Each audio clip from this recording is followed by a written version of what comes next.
Hello hello hello everybody. I hope आपकी preparation बहुत ही अच्छी तरीके से चल रही है। और अगर नहीं भी चल रही होंगी ना, तो कोई टेंशन मत लो। दिल पे हाथ रखना, बोलना ऑल इज वेल, सब सही से हो पाएगा। अभी भी मेरे पास टाइम है। खुद पे आपने भरोसा रख लिया और खुद को कॉन्फिडेंटली बोल दिया कि मैं कर लूंगा, मैं कर लूंगी।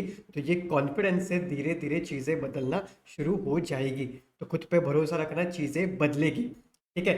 And now, welcome you to the one shot revision. And today we are going to discuss part 2 of chapter number 2, that is strategic analysis of external environment. Now, let's start this. This revision is getting conducted with our two resources. The very first one is this Last Minute Chart Book 2.0, and the second one will be our unique question bank.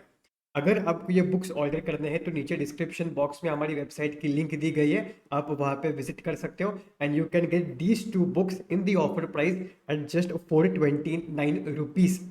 This offer is valid till 31 March. और यहाँ पे आपको delivery के कुछ charges extra पे नहीं करने हैं, इसमें ही डिलीवरी है। So there is a free delivery where you can get all these two books in 429। There is no extra charges for delivery. अगर आपको ये बुक्स के बारे में और डिटेल में जानना है कि क्या ऐसे बुक्स में यूनिक पॉइंट्स है, कैसे हमारा इन बुक्स से हमारे प्रिपरेशन स्मूथर हो सकता है, हमें कॉन्फिडेंस आ सकता है हमारे प्रिपरेशन के लिए, तो आप उसके लिए ये वीडियो देखिएगा।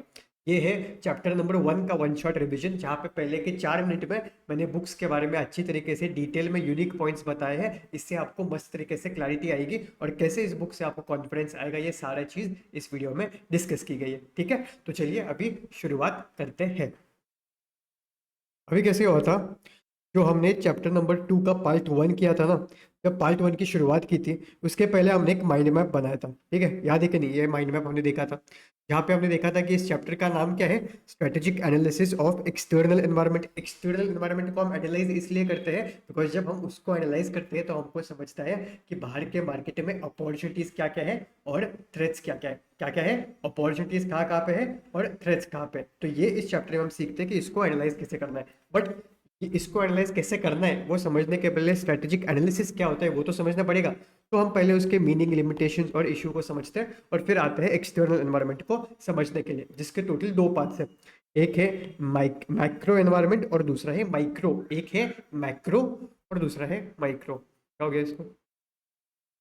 हाँ, एक है मैक्रो, दूसरा है माइक्रो। तो ये सारी चीजों के रिगार्डिंग डिस्कशन, मैक्रो एनवायरनमेंट के रिगार्डिंग डिस्कशन हमने किया पार्ट 1 में। इस वीडियो में हम डिस्कस करने वाले हैं about the product and about the micro environmental analysis, कि इंडस्ट्री एनालिसिस कैसे किया जाता है, कस्टमर एनालिसिस, कॉम्पिटिटर एनालिसिस, ये सारी चीजें इस पार्ट में हम डिस्कस करने वाले हैं। उसी के साथ डिस्क्रिप्शन बॉक्स में मैंने 2 टेलीग्राम चैनल्स की लिंक दी गई है, आपको दोनों टेलीग्राम चैनल्स पे ज्वाइन कीजिएगा। एक है मेन ग्रुप और दूसरा है डिस्कशन ग्रुप। मेन ग्रुप पे सारे अपडेट्स आते जाएंगे, एग्जाम रिलेटेड सारी चीजें डिस्कस की जाएगी। और डिस्कशन ग्रुप में आपके जो भी क्वेरीज है आप वो मुझे पूछ सकते हो, स्टूडेंट्स के इंटरेक्शन के लिए वो चीजें रखी है। और उसी के साथ जो भी मैं एमसीक्यूज डालते जाऊंगा आपके लिमिट, वो सारे वो डिस्कशन ग्रुप में आ जाएंगे। दोनों की लिंक नीचे डिस्क्रिप्शन बॉक्स में दी गई है, आप दोनों ग्रुप्स पे ज्वाइन कीजिएगा। ठीक है, now let's start about understanding about the product. बाबू मोशाय, ये जो पेज है ना, ये पेज है ना बाबू मोशाय, बहुत ज्यादा इंपॉर्टेंट है। बिकॉज हर अटेम्प्ट में इस पेज के ऊपर जो 3 कंटेक्ट है ना, 3 कंटेक्स्ट है, उसके ऊपर कहीं ना कहीं क्वेश्चन आया ही है। अरे बाबू मोशाय, आया ही है। तो आपको क्या करना है, ये एक पेज को अच्छे से करना ही करना है, समझा? बिकॉज अभी ना कितने 6 अटेम्प्ट हो गए, 6-7 हो गए, 6-7 अटेम्प्ट हो गए न्यू सिलेबस में। हर अटेम्प्ट में क्वेश्चन आया, इधर in the form of MCQ और in the form of descriptive. 3 context है, एक है कैरेक्टरिस्टिक्स ऑफ द प्रोडक्ट, ये दूसरा है प्रोडक्ट लाइफ साइकिल, और ये तीसरा है value chain analysis. Now let's first start with product characteristics. अब सर, एक प्रोडक्ट के कैरेक्टरिस्टिक्स कैसे होने चाहिए? मैंने क्या कहा, एक प्रोडक्ट के कैरेक्टरिस्टिक्स कैसे होने चाहिए? टप्पू सेना जैसे होने चाहिए। अगर आपने चैप्टर नंबर 2 का पार्ट 1 और चैप्टर नंबर 1 देखा होगा तो मैंने आपको वापस बोला है कि मेरे साथ चीजों को रिपीट करो, मेरे साथ निमोनिक को रिपीट करो, ये पॉइंट्स को रिपीट करो। जब आप मेरे साथ रिपीट करोगे आपको वो याद रह जाएंगे, मैं इसकी गारंटी देता हूँ। शर्माने का नहीं, मेरे साथ रिपीट करने का। तो प्रोडक्ट के कैरेक्टरिस्टिक्स कैसे रहते हैं? टप्पू सेना जैसे रहते हैं। टी मतलब टेंजिबल और इनटेंजिबल। पी के 3 पॉइंट्स है, प्राइस, प्रोडक्ट फीचर्स और पिवटल रोल। ए यहाँ पे थोड़ा साइलेंट है। और यू मतलब यूजफुल लाइफ। तो प्रोडक्ट के कैरेक्टरिस्टिक्स कैसे रहते हैं? टप्पू सेना जैसे रहते हैं। बट सर, हम ये प्रोडक्ट के कैरेक्टरिस्टिक्स को समझते हैं बिकॉज हमको समझना है कि कस्टमर जब भी हमारे प्रोडक्ट को खरीदने के लिए आता है ना, तो वो कौन से कैरेक्टरिस्टिक्स को दिमाग में रख के खरीदने के आता है, so that we can differentiate in that particular characteristics. अब जैसे मान लो बैटरीज जो रहते हैं ना, बैटरी सेल बैटरीज रहते हैं जो हम रिमोट में लगाते हैं, क्लॉक्स में लगाते हैं, तो वो ना उसमें सबसे पहली कंपनी थी एवररेडी, जो जिसके सेल बहुत ज्यादा बिकते थे। एवररेडी के आपने triple A cells double A cells देखे होंगे। तो वो कंपनी क्या करती थी, वो कंपनी ध्यान देती थी प्राइस एलिमेंट पे। वो देखती थी कि यार इंडिया में है ना थोड़े प्राइस सेंसिटिव कस्टमर्स है, जो अगर सस्ता प्राइस देख लिया ना तो वो ले लेते हैं। तो उन्होंने डिफरेंशिएट कैसे किया खुद को, प्राइस के हिसाब से सबसे कम 18 रुपीज में अपने सेल को प्रोवाइड करना शुरू कर दिया। बट जब ड्यूरासेल आया ना मार्केट में, तो ड्यूरासेल ने देखा कि यार कोई भी कस्टमर जब प्रोडक्ट को खरीदने के लिए आता है, तो वो प्राइस से ज्यादा उसके पहले एक दुकानदार को एक चीज पूछता है, एक सेलर को एक चीज पूछता है कि यार ये बैटरी कितने टाइम तक चलेगी, इसकी यूजफुल लाइफ कितनी है। तो मेरा प्रोडक्ट ऐसा है जहां पे प्राइस पे कैरेक्टराइजेशन, प्राइस पे डिफरेंशिएशन करने से अच्छा मुझे यूजफुल लाइफ पे ध्यान देना पड़ेगा, क्योंकि कस्टमर पहले यूजफुल लाइफ पूछ रहे हैं, बाद में उसकी प्राइस पूछता है। तो फिर ड्यूरासेल ने क्या किया, जितना एवर रेडी की बैटरी लाइफ रहती थी ना, उससे 3 गुना बैटरी लाइफ प्रोवाइड करना शुरू कर दिया। तो जब उसने यूजफुल लाइफ पे ध्यान दिया, उसके हिसाब से मार्केटिंग किया, तो कस्टमर्स ऑटोमेटिकली अट्रैक्ट होना शुरू कर दिया, और कस्टमर को भी समझा कि इसकी बैटरी लाइफ 3 गुना ज्यादा है। So even though the price of a Duracell product is 3 times of the price of the Eveready cell, still उनके सेल्स ज्यादा बिकते हैं। ऐसा क्यों? बिकॉज उन्होंने प्रोडक्ट की कैरेक्टरिस्टिक्स को सही तरीके से समझा। उन्होंने देखा कि कस्टमर को क्या चाहिए, कस्टमर को यूजफुल लाइफ चाहिए भाई, प्राइस इतनी नहीं, तो उन्होंने यूजफुल लाइफ पे काम करना शुरू कर दिया। अब हर प्रोडक्ट में यूजफुल लाइफ भी इंपॉर्टेंट है ऐसा नहीं रहता, प्रोडक्ट के हिसाब से अलग अलग चीजें डिफर होती है। अब मान लो कि आप मोबाइल फोन खरीदने के लिए गए, तो जब भी आप मोबाइल फोन खरीदने के लिए जाते हो, तो क्या आप ये देखते हो कि यार ये मोबाइल फोन में कितने साल चला सकता हो, या आप ये देखते हो कि इस मोबाइल फोन में फीचर्स क्या क्या है। तो जो भी कंपनीज जो मोबाइल फोन बनाती है, उनको अपने प्रोडक्ट फीचर्स पे काम करना है, ना कि यूजफुल लाइफ पे। अगर आप ये बोलते बैठोगे कि यार मेरा मेरा मोबाइल फोन ऐसा है जो आप 10 साल तक यूज कर सकते हो, it is not a differentiating factor. इस पे कुछ तो करो यार, ये कस्टमर को चाहिए, ये प्रोडक्ट फीचर्स कस्टमर को चाहिए। तो कैरेक्टरिस्टिक्स से हमको ये समझता है that how we can differentiate, customer को क्या चाहिए उसके हिसाब से हम डिफरेंशिएशन देते हैं। I hope now it is very very clear, because students को बहुत ज्यादा कंफ्यूजन होता है, उनको समझता ही नहीं है कि हम ये क्यों पढ़ रहे हैं, इसलिए मैंने आपको ये बता दिया। अब प्रोडक्ट के कैरेक्टरिस्टिक्स कैसे रहते हैं, टप्पू सेना जैसे रहते हैं। टी मतलब टेंजिबल और इंटेंजिबल, मतलब इधर तुम्हारा प्रोडक्ट टेंजिबल तो रहेगा, नहीं तो इंटेंजिबल सर्विस के फॉर्म में तो रहेगा। फिर तुम्हारे प्रोडक्ट की प्राइस रहेगी। अब ये प्राइस कैसे डिटरमाइन हो सकती है, बेस्ड अपॉन द कॉस्ट और मार्केट फोर्सेस। कॉस्ट मतलब यार इसको बनाने के लिए मुझे इतना कॉस्ट लगा है, प्लस मार्जिन मैं प्रोवाइड करूंगा, मार्जिन मेरे लिए रखना पड़ेगा ना, plus cost plus margin will be the price of the product. नहीं तो मार्केट फोर्सेस के हिसाब से कि यार बाहर ना अराउंड 100 रुपए को ये प्रोडक्ट बिका जाता है, तो मैं भी इसको 100 रुपए में बेच सकता हूँ। So your price gets decided by cost or market forces, and the basic line which we all know that the market price is equal to the quantity supplied and quantity demanded. Now here you can influence your price based upon the market conditions or the quality of the product. जैसे कि Duracell की product की quality अच्छी थी, तो उन्होंने क्या किया, प्राइस को अपने 3 गुना ज्यादा रख दिया, बिकॉज उनको पता है उनकी क्वालिटी अच्छी है। Third point is about the product features, मतलब आपका प्रोडक्ट ऐसा होना चाहिए जो कस्टमर को वैल्यू सेटिस्फैक्शन प्रोवाइड करके दे। नाउ यू कैन इधर provide it by providing them the good functions, by providing them the better design, और एक अच्छा क्वालिटी का प्रोडक्ट देना, एक अच्छी एक्सपीरियंस प्रोवाइड करना उनको। अब यहाँ पे जो एक्सपीरियंस की बात हो रही है ना, ये क्यूमुलेटिव एक्सपीरियंस की बात हो रही है। मतलब the customer gets the cumulative experience gets counted from the purchase of the product till the end useful life of the product. बस उसको जब वो खरीद रहा था तब आपने उसको मस्त मस्का वस्का लगाया, पर बाद में अगर सर्विसेज अच्छी प्रोवाइड नहीं की तो he will not by your product, फिर वो फिर से खरीदने के लिए भी नहीं आएगा और ना किसी दूसरे को बोलेगा। तो क्यूमुलेटिव एक्सपीरियंस अगर आपको अच्छा देना है, तो it starts from purchasing the product till the end useful life of the product. आपको उसको सपोर्ट सर्विसेज भी अच्छी देनी पड़ेगी। And then the fourth point is pivotal role. ये कहता है that your product is central to all strategic activities in the business. मतलब एक बिजनेस में जो जो एक्टिविटीज होते रहती है ना, वो कहीं ना कहीं तुम्हारे प्रोडक्ट के ऊपर ही डिपेंडेंट है। जैसे कि activities like production, quality, sales, marketing, logistics. अब तुम्हारा प्रोडक्ट कैसा है, उसमें क्या एक्स फैक्टर है, उसके हिसाब से उसका मार्केटिंग डिसाइड किया जाएगा। जैसे ड्यूरासेल का एक्स फैक्टर क्या था कि उसकी बैटरी लाइफ 3 गुना ज्यादा है, तो उसकी मार्केटिंग वैसे की गई। अब तुम्हारा प्रोडक्ट कैसा है, उसका साइज क्या है, उसके हिसाब से उसका लॉजिस्टिक्स डिसाइड किया जाएगा, उसको बनाने के लिए कितना टाइम लगता है, उसके हिसाब से उसका प्रोडक्शन डिसाइड किया जाएगा। तो ये सारी चीजें कहीं ना कहीं तुम्हारे प्रोडक्ट के ऊपर ही डिपेंडेंट है। That's why your product is the driving force of all business activities. And the very last point is useful life और लाइफ साइकिल। ये कहता है that every product has a useful life after which it needs replacement. Battery खत्म हो गई तो आप नई बैटरी खरीद के लेके आओ। तो जब यूजफुल लाइफ खत्म होती है तब तुम उस प्रोडक्ट को रिप्लेस करते हो। बट जब लाइफ साइकिल खत्म होती है राजा, तो प्रोडक्ट तुम्हारा ऑब्सोलीट हो जाता है। नहीं तो तुमको उस प्रोडक्ट में इन्वेस्ट करना पड़ता है फॉर री इनोवेशन, बिकॉज तुम्हारी लाइफ साइकिल ही खत्म हो गई। Product also has a life cycle after which they may be reinvented or become obsolete. तो यहाँ पे एक मॉड्यूल में एक मस्त एग्जांपल दिया है that fixed line phones has now been replaced by mobile phones. Fixed line phones अभी उनकी लाइफ साइकिल खत्म हो गया। बहुत कम लोगों के पास, तो निगलिजिबल, किसी के पास है ही नहीं टेलीफोन फोन। अब जो है सबके पास मोबाइल फोन्स ही है। सो फिक्स्ड लाइन फोन्स की लाइफ साइकिल अभी खत्म हो गई, वो अभी ऑब्सोलीट हो गए। तो these are the 5 characteristics of the product. कैसे रहते हैं? टप्पू सेना जैसे रहते हैं। टी मतलब टेंजिबल और इंटेंजिबल। पी के 3 पॉइंट्स। ए साइलेंट है। प्राइस, फीचर्स, प्रोडक्ट फीचर्स, और the fourth point is pivotal role, और फिफ्थ पॉइंट है यूज से useful life. I hope it is absolutely clear. अभी हम आते हैं प्रोडक्ट के लाइफ साइकिल स्टेज के ऊपर। प्रोडक्ट के अंदर टोटल 4 लाइफ साइकिल स्टेज रहते हैं। एक रहता है इंट्रोडक्शन, दूसरा रहता है ग्रोथ, तीसरा रहता है मैच्योरिटी, और चौथा रहता है डिक्लाइन। अगर इसके ऊपर डायरेक्ट क्वेश्चन आ गया तो आपको डायग्राम भी निकालना पड़ता है ऐसा। बीच बीच में ना ये थोड़ी स्क्रीन लैग कर रही है, क्यों कर रहा है ऐसा पता नहीं यार आज। वो थोड़ा सा उसको मस्त इग्नोर कर देना, ठीक है।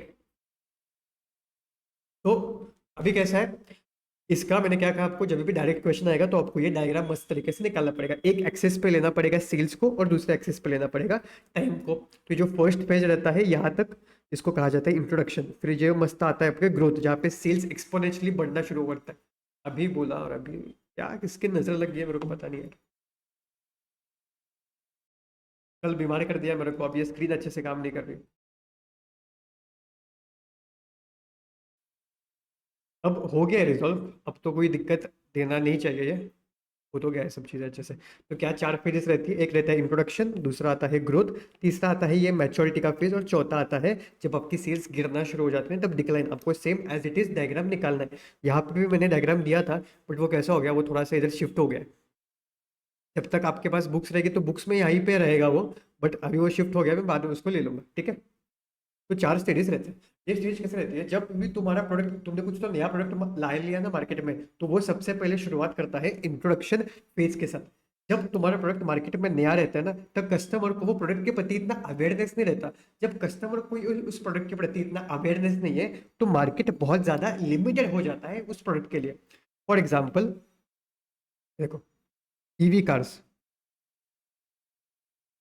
अब जब ईवी कार 6-7 पहले लॉन्च हो रहे थे, तब कस्टमर को थोड़ा डर लगता था कि यार अगर मैंने ईवी कार ले लिया और मैं अगर लॉन्ग ड्राइव पे चला गया और इसकी बैटरी खत्म हो गई, तो अपने देश में इतना चार्जिंग इंफ्रास्ट्रक्चर भी अवेलेबल नहीं है कि मैं जाके उसको भाई तुरंत सेफ तरीके से चार्ज कर सकता हूँ, या अगर बैटरी रिप्लेस कर सकता हूँ, मतलब एक सेपरेट बैटरी कैरी कर सकता हूँ, तो क्या वो बैटरी लगाना फिजिबल है क्या, ईजी है क्या, मैनुअल प्रोसेस ईजी है क्या। ये सारे बहुत सारे डाउट्स रहते थे कस्टमर को। इसलिए कैसा रहता था, कस्टमर डायरेक्टली ना ईवी कार्स खरीदने के लिए नहीं जाता था। बहुत सारे डाउट्स रहते थे, इस इतने बारे में अवेयरनेस नहीं रहता था। सो मार्केट बहुत लिमिटेड रहता था, और जो सेल्स की ग्रोथ आती थी ना ईवी कार्स में, वो बहुत स्लो लेती थी इंट्रोडक्शन स्टेज में। ये स्टेज ऐसा रहता है जहाँ पे गुड्स की प्राइस भी जो रहती है ना, वो रिलेटिवली हाई रहती है, बिकॉज जो कंपनीज जो ईवी कार्स बनाती है ना, उनको भी इकोनॉमीज ऑफ स्केल का फायदा नहीं होता। उन वो भी थोड़े कम गुड्स बनाते हैं, इसलिए प्राइस कंपेरेटिवली हाई होती है। जब तुम्हें इकोनॉमीज ऑफ स्केल का फायदा होता है तो तुम्हारी प्राइस पर यूनिट घट जाती है। बट यहाँ पे तुम कम ही गुड्स बना पा रहे हो, इसलिए तुम्हारी प्राइस भी रिलेटिवली हाई रहेगी। और इंट्रोडक्शन फेज में कंपटीशन ऑलमोस्ट निग्लिजिबल रहता है, बिकॉज जो कॉम्पिटिटर्स रहते हैं ना, वो ये देखते हैं कि भाई पहला प्रोडक्ट चलने दे, प्रॉफिट है क्या नहीं वो देखने दे। अगर समझ गया ना आपको कि प्रॉफिट आ रहा है इस बिजनेस में, तो हम घुस जाएंगे, पहले देखते प्रॉफिट आ रहा है क्या। इसलिए इंट्रोडक्शन फेज में ना कंपटीशन जो रहता है वो थोड़ा सा निग्लिजिबल रहता है। फिर आता है तुम्हारा ग्रोथ फेज। ग्रोथ फेज में क्या होता है, कस्टमर को ना प्रोडक्ट के बारे में समझना शुरू हो जाता है। कस्टमर को दिखता है कि नहीं भाई, थोड़े लोगों ने ईवी कार्स खरीदी है, उनका एक्सपीरियंस अच्छा है, वो लॉन्ग ड्राइव को भी चले गए, तो उनको बैटरी ने अच्छा खासा सपोर्ट किया और इतना इतना माइलेज दिया। उसी के साथ अभी इंडिया में चार्जिंग इंफ्रास्ट्रक्चर भी बिल्ड होते जा रहा है। मुझे कभी भी लॉन्ग ड्राइव पे जाना रहेगा तो पहले मैं देख सकता हूँ, अच्छा यहाँ पे चार्जिंग स्टेशन है, फिर मैं जा सकता हूँ। तो जब कस्टमर को प्रोडक्ट के प्रति नॉलेज आना शुरू हो गया ना, तब उसका रैपिड एक्सेप्टेंस शुरू हो जाता है, डिमांड बढ़ना शुरू हो जाती है। और जैसा डिमांड बढ़ना शुरू हो जाती है, तुम्हारी सेल्स भी बढ़ना शुरू हो जाती है। जैसे सेल्स बढ़ती है, तुम्हारा प्रॉफिट भी बढ़ता है। और ये सारी चीजें होती है तुम्हारे ग्रोथ फेज में। Rapid market acceptance as customer has gained product knowledge which by which he starts to show interest in buying it। जब वो इंटरेस्ट दिखाते हैं तब डिमांड बढ़ना शुरू हो जाती है। और डिमांड बढ़े तो तुम्हारा मार्केट भी बड़ा हो जाता है, तुम्हें सेल्स भी बड़ा हो जाता है, प्रॉफिट भी बड़ा हो जाता है। और जैसे प्रॉफिट दिखता है, तुम्हारा कॉम्पिटिटर्स आना शुरू हो जाता है। And this is the where price will fall because now you are able to achieve economies of scale. तीसरा आता है मैच्योरिटी फेज। मैच्योरिटी फेज में क्या होता है, तुम्हारी जो ग्रोथ रेट होती है ना, वो थोड़ी सी स्लो डाउन हो जाती है। यहाँ पे ना बहुत सारे स्टूडेंट्स को डाउट रहता है कि सर मैच्योरिटी स्टेज में मतलब ऐसा क्या कि सेल्स में ग्रोथ ही नहीं हो रहा है या सेल्स अभी हमारा गिरना शुरू हो रहा है। नहीं, यहाँ पे वर्डिंग के यूज किया देखो, slow down in growth rate. मतलब लास्ट ईयर के कंपेरेटिवली जो तुम्हारा सेल्स रहेगा ना, वो तो ज्यादा ही रहेगा, बट जो ग्रोथ परसेंटेज रहेगा वो कम हो जाएगा। मतलब यहाँ पे कैसा हो रहा था, तुमको ना 100%, 200%, पर ऐसे परसेंटेज से तुम्हारा ग्रोथ हो रही थी कंपनी में। बट अब कैसा हो गया, अब धीरे धीरे वो 7% पे आ गया, 8% पे आ गया, क्योंकि मार्केट तुम्हारा स्टेबलाइज होते जा रहा है। The same thing is happening with petrol cars, yes और नो। अब बहुत सारे लोग ईवी पे भी शिफ्ट हो रहे हैं बिकॉज गवर्नमेंट सब्सिडीज भी लॉन्च करती है, तो सब्सिडीज का फायदा उठाने के लिए लोग शिफ्ट कर रहे हैं ईवी कार्स पे। ईवी कार्स को भी एक्सेप्ट करना शुरू कर दिया है। तो धीरे धीरे धीरे धीरे पेट्रोल कार का जो सेल्स है ना, वो स्टेबलाइज होते जा रहा है। ठीक है, फिर slow down in growth rate as market gets stabilize. Confuse मत होना, तुम्हारा सेल हो रहा है, सेल बढ़ते जा रहा है, बट उसमें जो रेट है वो कम हो गया, बिकॉज ये चीज पे आईसीआर टेस्ट करेगी इन एमसीक्यू। कंफ्यूज नहीं होना उसमें। Here the competition will get tough, hence profit comes down. The third point is organization has to work on maintaining their stability। देखो आप कैसे अपनी स्टेबिलिटी को मेंटेन कर सकते हो। आपकी स्टेबिलिटी को मेंटेन करने के लिए आप जो कैश जनरेट कर पा रहे हो ना, ये मैच्योरिटी बिजनेस को, वो कैश को आपको इन्वेस्ट करना पड़ेगा री इनोवेशन पे। अगर आप बस पेट्रोल कार्स बनाते हो तो कैश प्रॉफिट जो आप अर्न कर रहे हो उसको इन्वेस्ट करो ना ईवी कार्स बनाने के लिए। बिकॉज एक टाइम के बाद मैच्योरिटी की चीज आपकी डिक्लाइनिंग फेज पे आ जाएगी, जब there will be a sharp downward drift in sales. देखो ये आपका सेल्स जब गिरना शुरू हो जाता है ना, तब डिक्लाइनिंग फेज शुरू होता है। अगर उन्होंने एमसीक्यू पूछा कि कौन से स्टेज में भाई तुम्हारा डिक्लाइन फेज शुरू हो जाता है, जब सेल्स गिरना शुरू हो जाता है तब तुम्हारा डिक्लाइनिंग फेज शुरू हो जाता है। Sales and profits will fall down sharply. New product must replace the existing product। Petrol cars को ईवी कार से रिप्लेस होना पड़ेगा। ठीक है, इधर you can do it through diversification और retrenchment can be applied. Sir ये डाइवर्सिफिकेशन और रिट्रेंचमेंट क्या है, इसको हम डिटेल में मस्त तरीके से चैप्टर नंबर 4 में पढ़ते हैं। ठीक है, अब सर ये पीएलसी के बारे में समझते क्यों है, बिकॉज तुम्हारा प्रोडक्ट कौन से स्टेज पे है ना, उसके हिसाब से उसके लिए स्ट्रैटेजी सजेस्ट की जाती है। अगर तुम्हारा प्रोडक्ट इंट्रोडक्शन नहीं तो ग्रोथ स्टेज में, तो भाई तो एक्सपांशन स्ट्रैटेजी लगा ले। अगर तुम्हारा प्रोडक्ट मैच्योरिटी स्टेज में है, तो मैंने आपको कहा इस बिजनेस से आपको कैश अच्छा खासा जनरेट करते होगा, बिकॉज तुम्हारे ग्रोथ रेट में स्लो डाउन आ गया है, बट भाई तेरा सेल्स तो पीक लेवल पे है ना, तो तुम्हें एक अच्छा खासा कैश जनरेट हो पाएगा। वो कैश को इन्वेस्ट करो दूसरे बिजनेसेस में, इन्वेस्ट करो ईवी कार्स में। और अगर तुम डिक्लाइनिंग फेज पे हो, तो जैसे हमने यहाँ पे रीड किया, इधर you need to apply diversification और रिट्रेंचमेंट। ये क्या है, चैप्टर नंबर 4 में डिस्कस करेंगे। ठीक है, so this was all about your product life cycle. अभी हम वैल्यू चेन एनालिसिस को समझते हैं, उसके बाद हम जाएंगे क्वेश्चंस के ऊपर। ये पेज के ऊपर जो क्वेश्चंस आते हैं ना, ऊपर जाएंगे।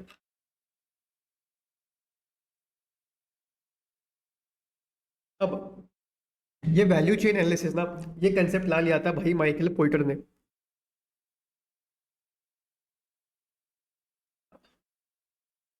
ये कंसेप्ट लाया था माइकल पोर्टर ने।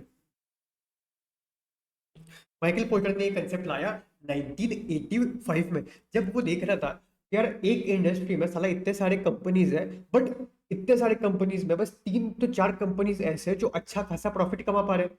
फिर ऐसा कैसे हो पा रहा है, एक इंडस्ट्री में सबके प्रोडक्ट सेम है, प्रोडक्ट भी सेम है, बस 3 4 कंपनीज ऐसे हैं जो अच्छा खासा प्रॉफिट प्रोवाइड कर पा रहे हैं। तो फिर उसने एनालिसिस करना शुरू कर दिया, और फिर उसके बाद निकल के आ गया वैल्यू चेन एनालिसिस। यहाँ पे उसने एनालाइज किया कि कस्टमर जब भी कोई प्रोडक्ट को खरीदता है ना, वो प्रोडक्ट को देखता है कि इस प्रोडक्ट से मुझे वैल्यू एडिशन क्या होगा। अगर उसको अच्छा खासा वैल्यू एडिशन हो रहा है, वो खुश हो रहा है, तो वो प्रोडक्ट को खरीदता है। तो उसने क्या किया, एक प्रोडक्ट को बनाने के लिए कौन से वैल्यू एडिशन एक्टिविटीज लगते हैं उनको समझना शुरू कर दिया और उनको दो हिस्सों में बांट दिया। एक था प्राइमरी एक्टिविटीज और दूसरा था सपोर्ट एक्टिविटीज। प्राइमरी एक्टिविटीज में उन्होंने वो सारे एक्टिविटीज रखे जो प्रोडक्ट की वैल्यू क्रिएट करने में और वो वैल्यू डिलीवर करने में हेल्प करते हैं। तो वो सारी एक्टिविटीज आ गए प्राइमरी एक्टिविटीज में। तो कहीं ना कहीं ये पांचों एक्टिविटीज ऐसे हैं जो कस्टमर्स को ना वो प्रोडक्ट को खरीदने के लिए मजबूर करते हैं। तो ये सारी चीजें हैं प्राइमरी एक्टिविटीज में। और सपोर्ट एक्टिविटीज में ऐसे सारी एक्टिविटीज है जो कहीं ना कहीं प्राइमरी एक्टिविटीज को सही तरीके से रन करने में हेल्प करती है, by which primary activities are able to deliver value to the customer। समझा? प्राइमरी एक्टिविटीज में कौन सारी एक्टिविटीज आती है, the one which create and delivers the value. और सपोर्ट एक्टिविटीज में ये सारे एक्टिविटीज आते हैं जो प्राइमरी एक्टिविटीज को हेल्प करते हैं एक वैल्यू डिलीवर करने के लिए कस्टमर को। सो दोनों भी एक्टिविटीज इंपॉर्टेंट है, ऐसा नहीं कि प्राइमरी मस्त है सपोर्ट खराब है, क्योंकि अगर सपोर्ट सही से काम करेगा तो ही प्राइमरी एक्टिविटीज वैल्यू डिलीवर कर पाएगा। तो दोनों भी एक्टिविटीज इंपॉर्टेंट है, दोनों भी एक्टिविटीज वैल्यू प्रोवाइड कर पा रहे हैं। These are something which are able to provide value directly in a very layman language, if I need to tell you, and these are the one which are providing value, but they are in a very indirectly way, if you want to understand in a very layman language। ठीक है? अब मैंने words के use किए थे primary activities को बोलने के लिए। बहुत परेशान कर रहा है ये मेरे को। अब किसी भयंकर इंसान की नजर लगी है मेरे को, ऐसा लग रहा है मेरे को। नजर लग रही है मतलब अच्छा काम कर रहा हूँ मैं। टाइम पास की बातें जान दो। अभी पहले आते हैं हम प्राइमरी एक्टिविटीज के ऊपर। प्राइमरी एक्टिविटीज मैंने के लिए क्या वर्ड यूज किया, the one which is creating the value. तुम वैल्यू क्रिएट कर सकते हो ये दो एक्टिविटीज से। मैंने क्या कहा, तुम वैल्यू क्रिएट कर सकते हो ये दो एक्टिविटीज से। कैसे सर? अब मतलब तुम्हारा कस्टमर तुम्हारा प्रोडक्ट क्यों खरीद रहा है, बिकॉज भाई उसकी ड्यूरेबिलिटी बहुत अच्छी है। जैसे मैंने ये बॉटल खरीदी, क्यों? बिकॉज उसमें पानी अच्छी तरीके से रह पा रहा है, प्रोडक्ट अच्छी तरीके से बना है, मेरे को इसकी बिल्ड क्वालिटी अच्छी लगती है। अब ये सारी चीजें हो पाई क्यों? Because of these two activities. The first one is inbound logistics. यहाँ पे वो सारी एक्टिविटीज आते हैं related to the receiving, storing and distributing the inputs. मतलब आपके रॉ मटेरियल्स के रिगार्डिंग बात कर रही है, क्योंकि अगर तुम्हारा रॉ मटेरियल अच्छा रहेगा तभी तो तुम्हारा फिनिश गुड्स अच्छा बन पाएगा। तो रॉ मटेरियल आपकी हर कंपनी की एक रिक्वायरमेंट रहती है कि रॉ मटेरियल ये क्वालिटी स्टैंडर्ड से होना चाहिए। तो जब तुम ये रॉ मटेरियल को रिसीव कर रहे थे ना वेंडर के थ्रू, तो क्या आपने चेक किया था कि रॉ मटेरियल अपने क्वालिटी स्टैंडर्ड्स के हिसाब से है कि नहीं? और वो है तो ही आपने ले लिया। फिर जब आपने उसको रॉ मटेरियल को स्टोर कर दिया, एक एक, जब आप मान लो आप कोई फूड कंपनी में हो, कोई तो खाना नहीं तो पैकेजिंग फूड बनाते हो, पैकेट फूड्स बनाते हो, तो वो उसमें कैसा रहता है, जो भी रॉ मटेरियल्स आते हैं ना उनको एक फिक्स्ड टेम्परेचर में स्टोर करके रखना पड़ता है। अगर वो टेम्परेचर थोड़ा ज्यादा भी रहा तो कम भी हो गया ना, तो ये मटेरियल डैमेज हो सकता है। तो आपने वो क्वालिटी मेंटेन कैसे किया, क्वालिटी चेक कैसे किए, फिर उस क्वालिटी को मेंटेन कैसे किया, ये सारी चीजें आती है इनबाउंड लॉजिस्टिक्स में। क्योंकि जैसे मैंने आपको कहा कि अगर आपका रॉ मटेरियल अच्छा रहेगा तभी जब ऑपरेशंस में वो फिनिश गुड्स में कन्वर्ट हो जाएगा ना तो वो अच्छा होगा। तो ऑपरेशंस में आते हैं transforming inputs into final product और सर्विसेज। तो with these two activities you will be able to create the value in your product. अब आते हैं ये तीनों एक्टिविटीज के ऊपर, यानी outbound logistics, marketing and sales और सर्विस। एक चीज याद रखना, वैल्यू क्रिएट करने से काम नहीं होता, वो वैल्यू को डिलीवर भी करना पड़ता है। आपने बस एक बेहतरीन प्रोडक्ट बनाया, बट कस्टमर को पता भी तो होना चाहिए कि मार्केट में ऐसी कोई तो कंपनी है जो XYZ particular type of product दे रही है जिसमें ये फीचर्स है। वो वो कस्टमर्स को समझेगा कैसे? जब आप उसका मार्केटिंग करोगे। तो मार्केटिंग भी इतना रिलेवेंट फीचर है, पता है? यस और नो? जैसे अभी ब्लिंकिट का एग्जांपल ले लो। ब्लिंकिट ने इतनी ज्यादा मार्केटिंग कर ली है ना that we can deliver the product to you at your doorstep in just 10 minutes. तो ये आपको और मुझे कैसे समझा? बिकॉज उन्होंने मार्केटिंग पे बहुत ज्यादा स्पेंड किया है। यूट्यूब खोलते हैं ब्लिंकिट की एडवर्टीजमेंट्स ही आती है, न्यूज़पेपर में भी फर्स्ट पेज ब्लिंकिट का ही आता है, बोर्डिंग्स पे भी ब्लिंकिट का ही नाम रहता है। तो जब उन्होंने मार्केटिंग की तब कस्टमर को इस प्रोडक्ट के प्रति अवेयरनेस आना शुरू हो गया। The promoting and selling the product or services including advertising and sales administration. So this is also one of the way by which customer is buying your product. आपने marketing की, customer को समझा, customer ने product को खरीद लिया। Then आता है आउटबाउंड लॉजिस्टिक्स। अभी इसका क्विक कॉमर्स का एग्जांपल ले लो। मान लो कि आपको कोई तो ग्रोसरी का आइटम मंगाना है और दो ऐप्स है, एक है ब्लिंकिट है, एक है जेप्टो है। फॉर एग्जांपल ब्लिंकिट बोल रहा है आपको कि आपने 10 मिनट में हम तुमको गुड्स डिलीवर कर सकते हैं, और वही सेम गुड्स को जेप्टो बोल रहा है कि मैं आपको 45 मिनट्स में डिलीवर कर दूंगा। तो आप दोनों में से किसके पास जाओगे? आप डेफिनेटली ब्लिंकिट के पास जाओगे। क्यों? आउटबाउंड लॉजिस्टिक्स, बिकॉज आपको जो चीज़ है ना वो बहुत कम से कम समय में मिल रही है, आपको उससे वैल्यू मिल रही है। collecting, storing, and delivering the product to the customers. And the last thing is about the service. Service मतलब जब आपका प्रोडक्ट कस्टमर खरीदता है तब आप उसको सपोर्ट सर्विसेज कैसे देते हो। मान लो कि अगर इंस्टॉलेशन की सर्विसेज है तो आप वो कैसे दे रहे हो, तो वो चीज़ें से भी कस्टमर खुश होता है। वो खुश होता है, वो और 10 कस्टमर्स को बोलते हैं, तो वो फिर से खरीदने के लिए आपके पास आता है। क्यों? क्योंकि आपने उसको सर्विस अच्छी प्रोवाइड की। तो मैंने क्या कहा था, ये सारे एक्टिविटीज ऐसे हैं जो वैल्यू को क्रिएट करते हैं, डिलीवर करते हैं, which makes the customer by your product. आपका प्रोडक्ट की क्वालिटी अच्छी है तो ये एक्टिविटीज ने सही तरीके से काम किया है। आपने प्रोडक्ट को तुरंत डिलीवर किया है तो ये एक्टिविटी ने सही तरीके से काम किया है। भाई ये कंपनी का मैं इसलिए खरीदता हूँ बिकॉज इनकी सर्विस अच्छी है। भाई ये कंपनी के बारे में मुझे समझा बिकॉज उन्होंने मार्केटिंग किया। So these are activities are the primary activities. तो माइकल पोर्टर को ये समझा कि इन वैल्यू से वैल्यू क्रिएट हो रही है, डिलीवर हो रही है, तो इसका सेपरेट करो। दूसरा आओ सपोर्ट एक्टिविटीज के ऊपर। तो इसमें टोटल 4 चीजें आती है। एक है प्रोक्योरमेंट, दूसरा है टेक्नोलॉजी डेवलपमेंट, तीसरा है ह्यूमन रिसोर्स मैनेजमेंट, और चौथा है इंफ्रास्ट्रक्चर। प्रोक्योरमेंट पढ़ो लाइन मेरे साथ। It refers to the processes involved in acquiring the various resource inputs which are needed for primary activities। मतलब प्राइमरी एक्टिविटीज में जो रन करने के लिए जो इनपुट्स लगते हैं ना, उनके रिगार्डिंग वो बात कर रहे हैं। बट और एक लाइन अच्छे से पढ़ना। It focuses on how resources are sourced rather than resources themselves।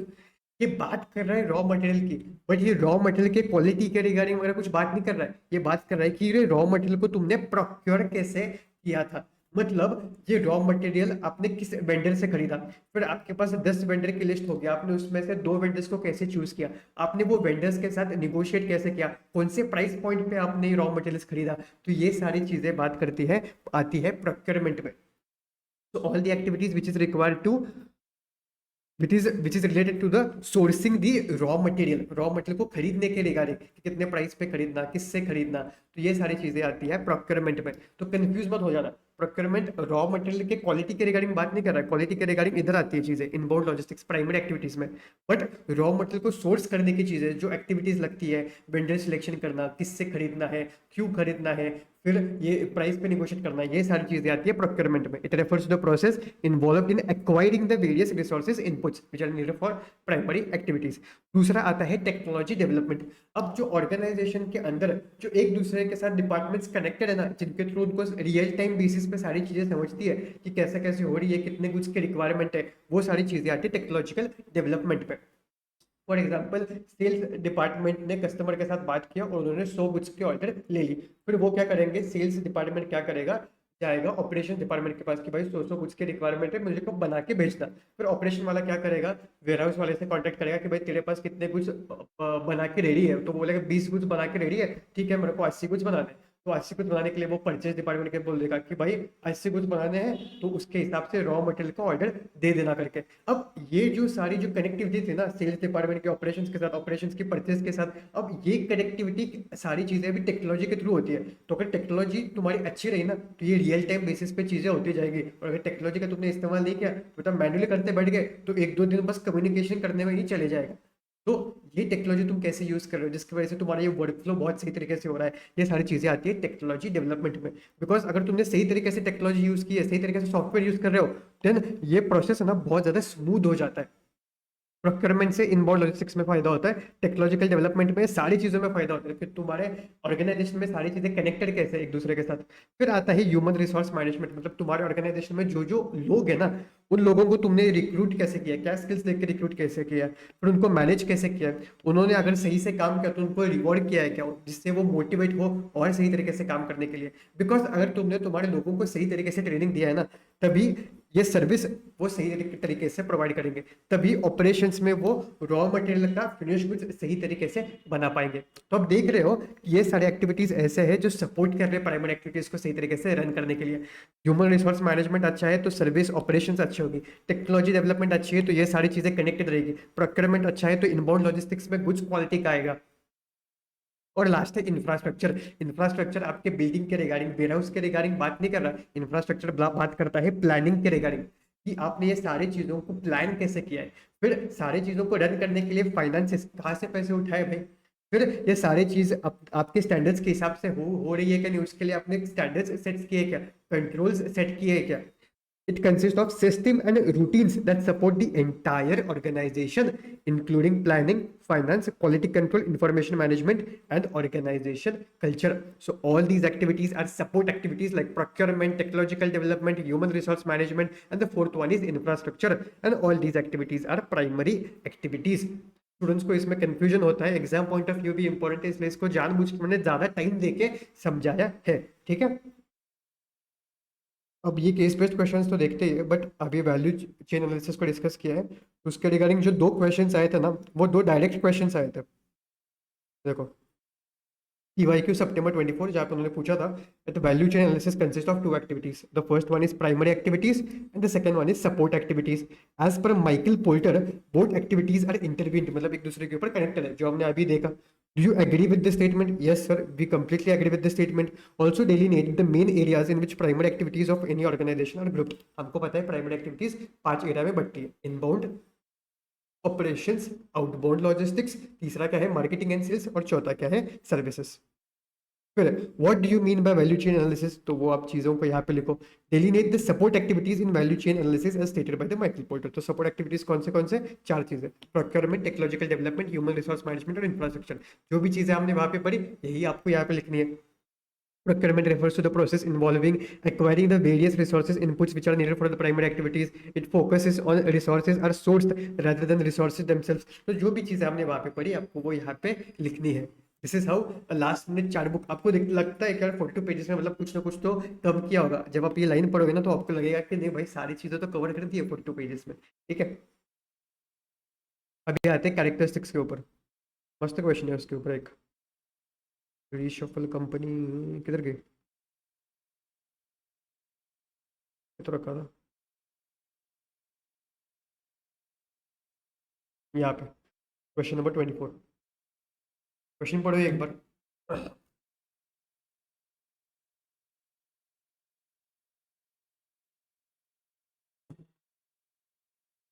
Reshuffle Corporation is the company that manufactures and sells office furniture. ठीक है sir. They offer a range of products from desk and chairs to cabinets and shelves. Recently, the company is facing increased competition from online retailers who are offering similar products at lower price. मतलब same kind of product दे रहे हैं but कम कीमत पे दे रहे हैं। क्या products provide कर रहे हैं, office furniture. Analyse the characteristics of the product. अच्छा, in the furniture industry and discuss how Reshuffle Corporation can differentiate their product to maintain a competitive edge in the market. यहाँ पे क्या बोला है, आपको बोला है कि पहले आप प्रोडक्ट के कैरेक्टरिस्टिक्स को समझो और देखो आप कैसे उससे खुद को डिफरेंशिएट कर सकते हो। यहाँ पे स्पेसिफिकली कोई एक कैरेक्टरिस्टिक्स के रिगार्डिंग बात नहीं की, तो आपको बस एक कैरेक्टरिस्टिक्स मेंशन करके नहीं आना है, आपको पांचों के पांचों मेंशन करने पड़ेंगे और बोलना पड़ेगा कि कैसे आप इस कैरेक्टरिस्टिक्स के पॉइंट से खुद को डिफरेंशिएट कर सकते हो मार्केट में। अब ये करना कैसे है उसके लिए मैंने यहाँ पे नीचे एसएम एनालिसिस तो दिया ही है, आप वो पढ़ के आपको समझेगा, बट फिर भी मैं आपको एक बार क्विकली आइडिया दे देता हूँ। तो 5 पॉइंट कैसे है टप्पू से एनालिसिस। पहला है टेंजिबल, ये तो इंटेंजिबल, मतलब फर्नीचर ये तो टेंजिबल चीज है, तो टेंजिबल में आप उसको फायदा कैसे प्रोवाइड कर सकते हो। टेंजिबल में फायदा प्रोवाइड कर सकता हूँ बेहतर क्वालिटी का प्रोडक्ट देके, by providing them high quality material and innovative design. और इंटेंजिबल में क्या दे सकते हो, इंटेंजिबल में सर्विस आती है, तो जब कोई भी कस्टमर आएगा खरीदने के लिए तो उसको मैं एक अच्छी सर्विस दे सकता हूँ, such as an excellent service and a strong brand reputation for reliability and durability. दूसरा है प्राइसिंग स्ट्रेटेजीज। अब सर प्राइसिंग में तुम क्या डिफरेंशिएट कर सकते हो, प्राइसिंग में मैं कर सकता हूँ अगर बाकी के लोग भी कम प्राइस में दे रहे हैं तो मैं देखूंगा कि मैं भी कैसे कम प्राइस में उनको बेहतर सर्विस प्रोवाइड कर सकूं, फिर उसी प्राइस में मैं उनको एक value additive service, value addition product दे सकूं, जिससे उनको लगेगा ये कम कीमत में उनको ज्यादा अच्छा प्रोडक्ट दे रहा है। Pricing strategies. While market prices are often dictated by the competition, Reshuffle Corporation can work on cost optimization to maintain the profitability. They can also consider offering value-added services. देखो बस कम से कम प्राइस में goods को देना ये solution नहीं होता, because इससे आपके प्रॉफिटेबिलिटी पे इम्पैक्ट आता है। तो आपको देखना पड़ेगा कि क्या मैं कॉस्ट कम कर सकता हूँ क्या, और उस कॉस्ट में ऐसा क्वालिटी का प्रोडक्ट बनाओ जो कस्टमर के लिए भी फायदा हो, बिकॉज कस्टमर के लिए फायदा होना चाहिए और आपके लिए भी मार्जिन होना चाहिए, तभी आप वो बिजनेस को सस्टेन कर सकते हो।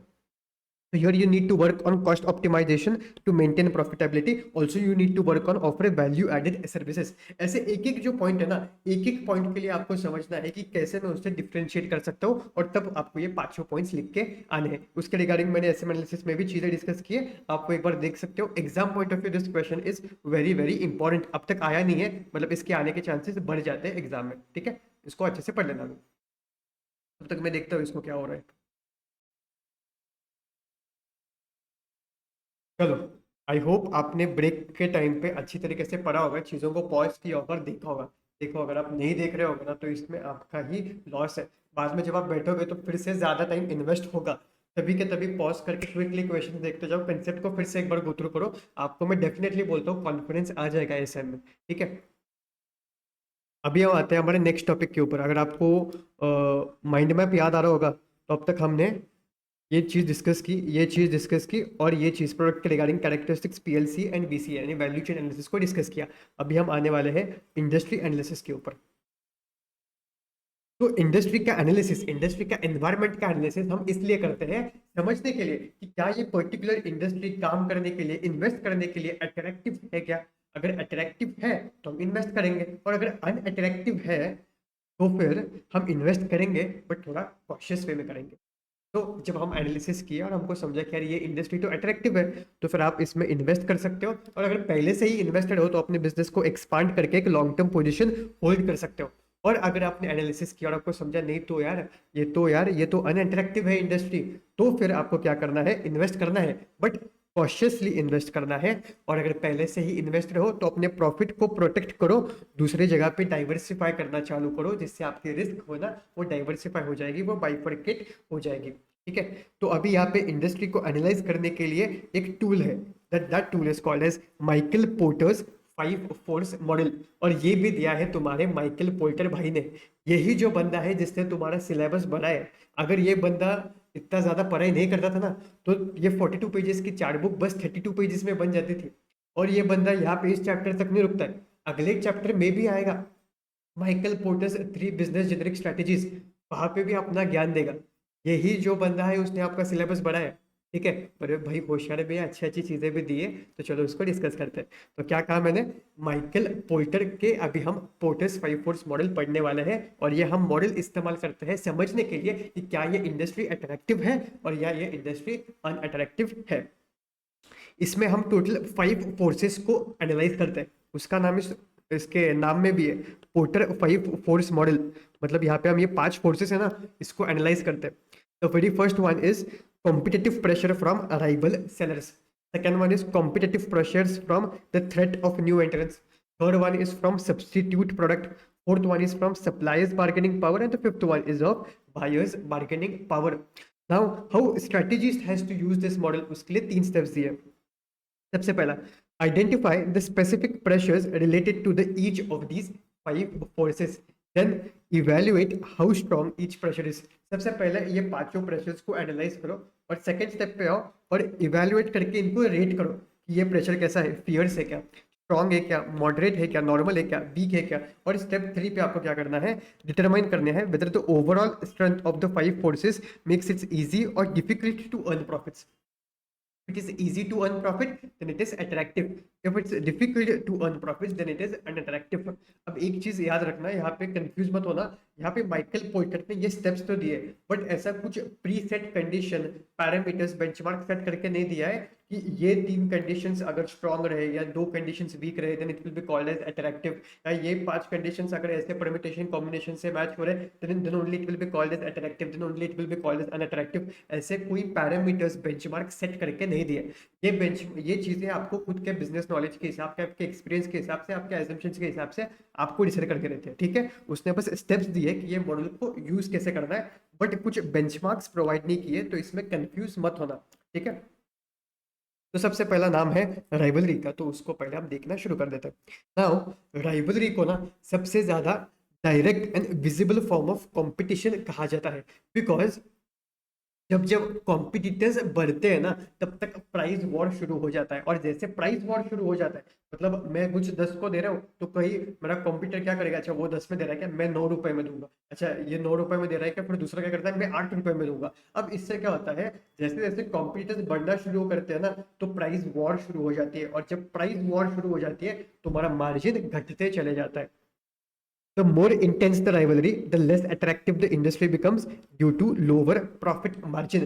इसके ऊपर आईसीआई का क्वेश्चन आता है, tell us the following condition in which a rivalry is cutthroat which leads to reduced profitable margins. क्या आता है question, tell us the following condition in which a rivalry is cutthroat. इसको आपको याद कैसे रखना है भाई, राइवलरी जब बढ़ जाए तब आईएनएस की हेल्प लो। किसकी हेल्प लो, आईएनएस की हेल्प लो। राइवलरी जब बढ़ जाए तब आईएनएस की हेल्प लो। आई मतलब इंडस्ट्री लीडर, एन मतलब नंबर ऑफ कॉम्पिटिटर्स, एस मतलब स्लो ग्रोथ रेट, एच मतलब हाई फिक्स्ड कॉस्ट, ई मतलब एग्जिट बैरियर्स, एल यहाँ पे साइलेंट है, और पी मतलब प्रोडक्ट डिफरेंशिएशन। राइवलरी जब बढ़ जाए तब किसकी हेल्प लो, आईएनएस की हेल्प लो। मेरे साथ रिपीट करो यार, राइवलरी जब बढ़ जाए तब आईएनएस की हेल्प लो। आई मतलब इंडस्ट्री लीडर। ये वाला पॉइंट कहता है, एक minute,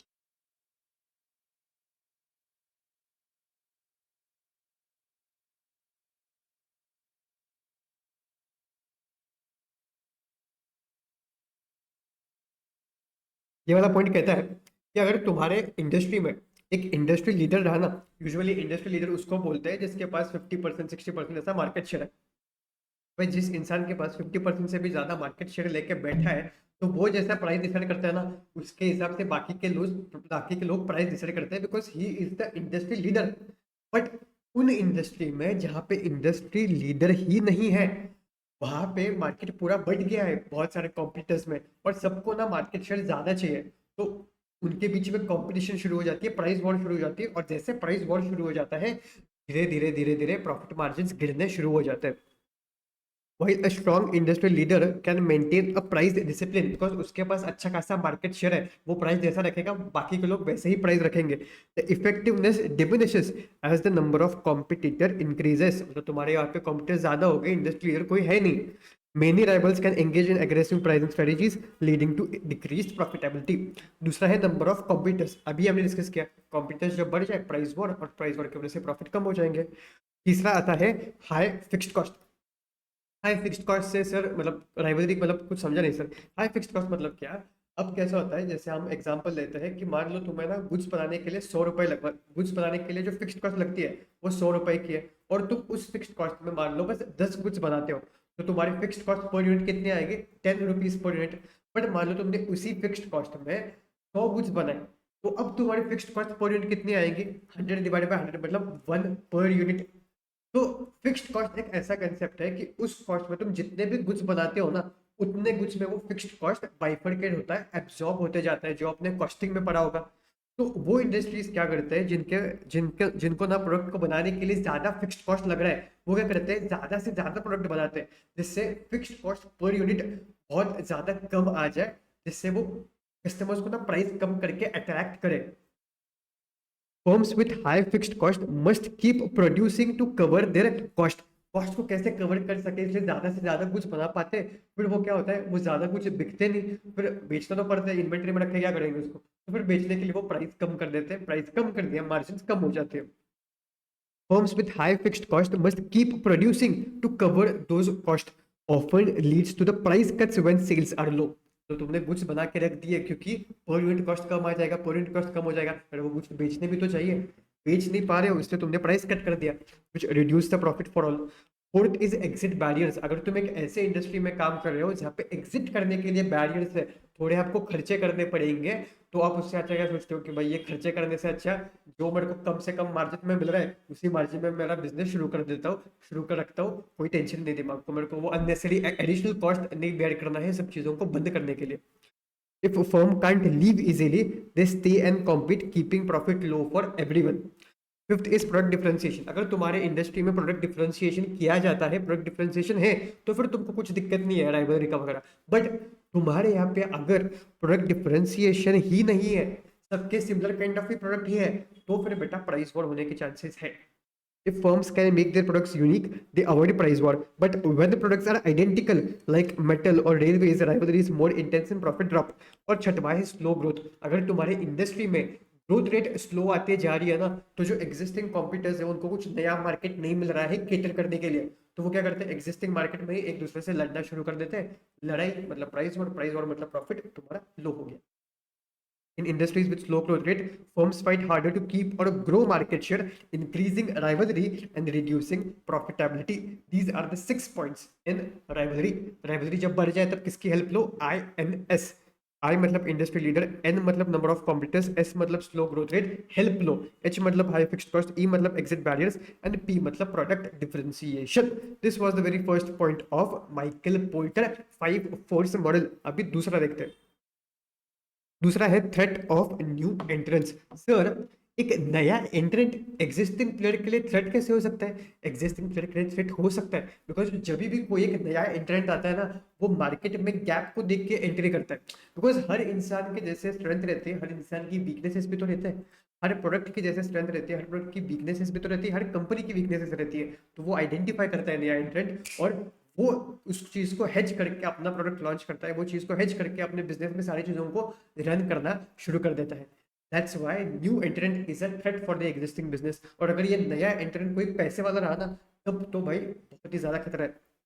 New entrant can reduce industry profitability because they bring new production capacity, increase product supply and offer goods at lower prices. बहुत बार न्यू एंट्रेंट क्या करते हैं, अपने गुड्स को ना कम से कम प्राइस में बेचना शुरू कर देते हैं to attract the market. They are the one who can erode the market share. New entrants are always a strong source of competition, and the bigger the new player, the more serious is the impact. इसलिए new एंट्रेंट आपके industry में कम से कम आए, इसलिए आपको थोड़े entry barriers set करने पड़ते हैं.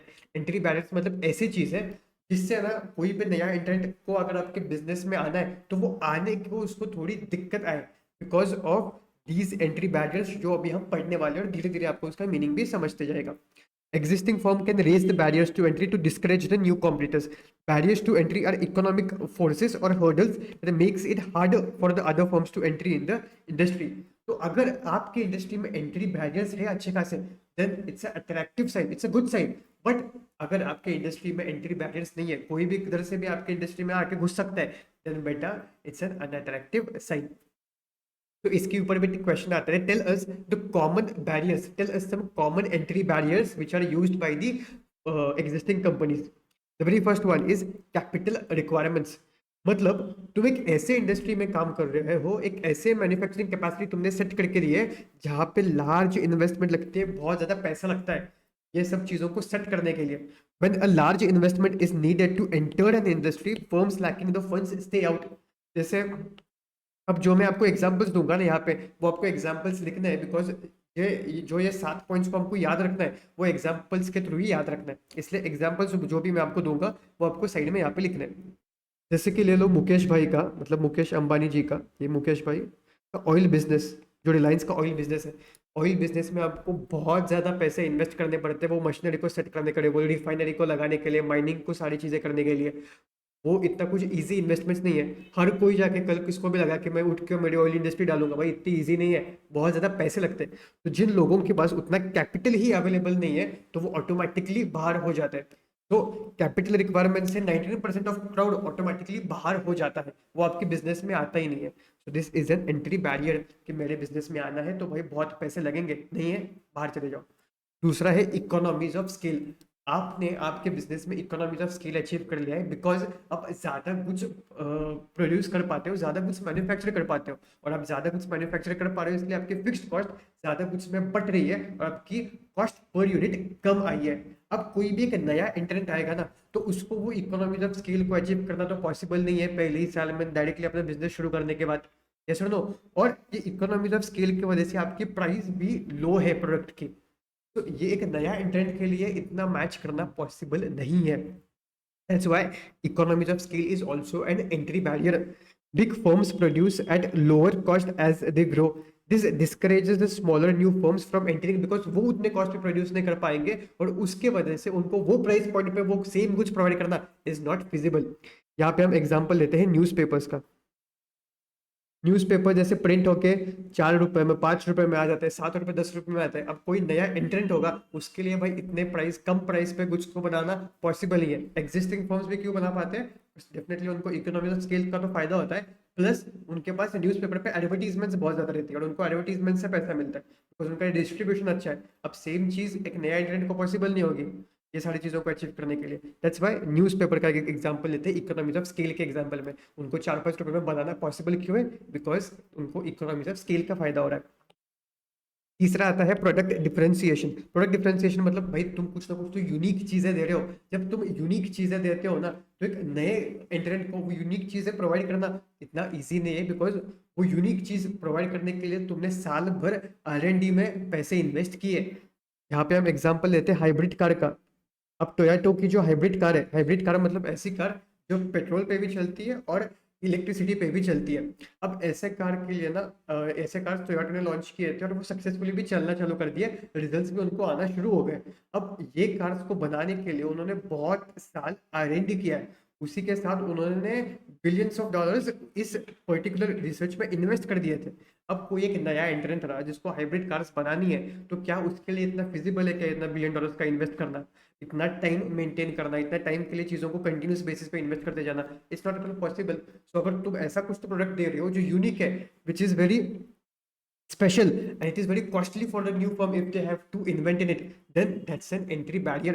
कोई नया एंट्रेंट को हाइब्रिड कार्स बनाना इतना इजी नहीं होगा। If existing firms have unique or special features, it becomes costly for the new firms to match them। चौथा है स्विचिंग कॉस्ट। तुम प्रोडक्ट ही ऐसा दे रहे हो ना जिसको एक बार यूज करने के बाद कस्टमर दूसरे प्रोडक्ट पे स्विच ही नहीं कर सकता।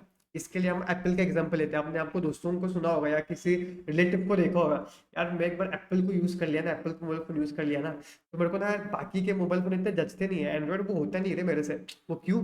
बिकॉज एप्पल ने ये इंश्योर किया है कि उनकी स्विचिंग कॉस्ट हाई हो। उन्होंने एक अपने प्रोडक्ट के थ्रू ऐसा एक्सपीरियंस वो प्रोवाइड करते हैं ना, जिसकी वजह से अगर वो किसी भी दूसरे प्रोडक्ट पे शिफ्ट हो रहे हैं ना, तो उनको स्पेसिफिकली थोड़ा एडजस्ट होना पड़ता है और किसी को एडजस्टमेंट इतना पसंद नहीं है। इसलिए वो क्या करता है, एप्पल के मोबाइल फोन में खुद खुद को बस अपग्रेड करते जाता है 2-2 3-3 साल में।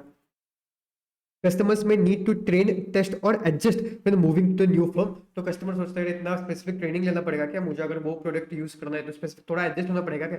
जान दे यार, मैं मेरे एग्जिस्टिंग प्रोडक्ट को ही बार बार यूज करता हूँ, नहीं तो एग्जिस्टिंग प्रोडक्ट का ही अपडेटेड वर्जन खरीद लेता हूँ।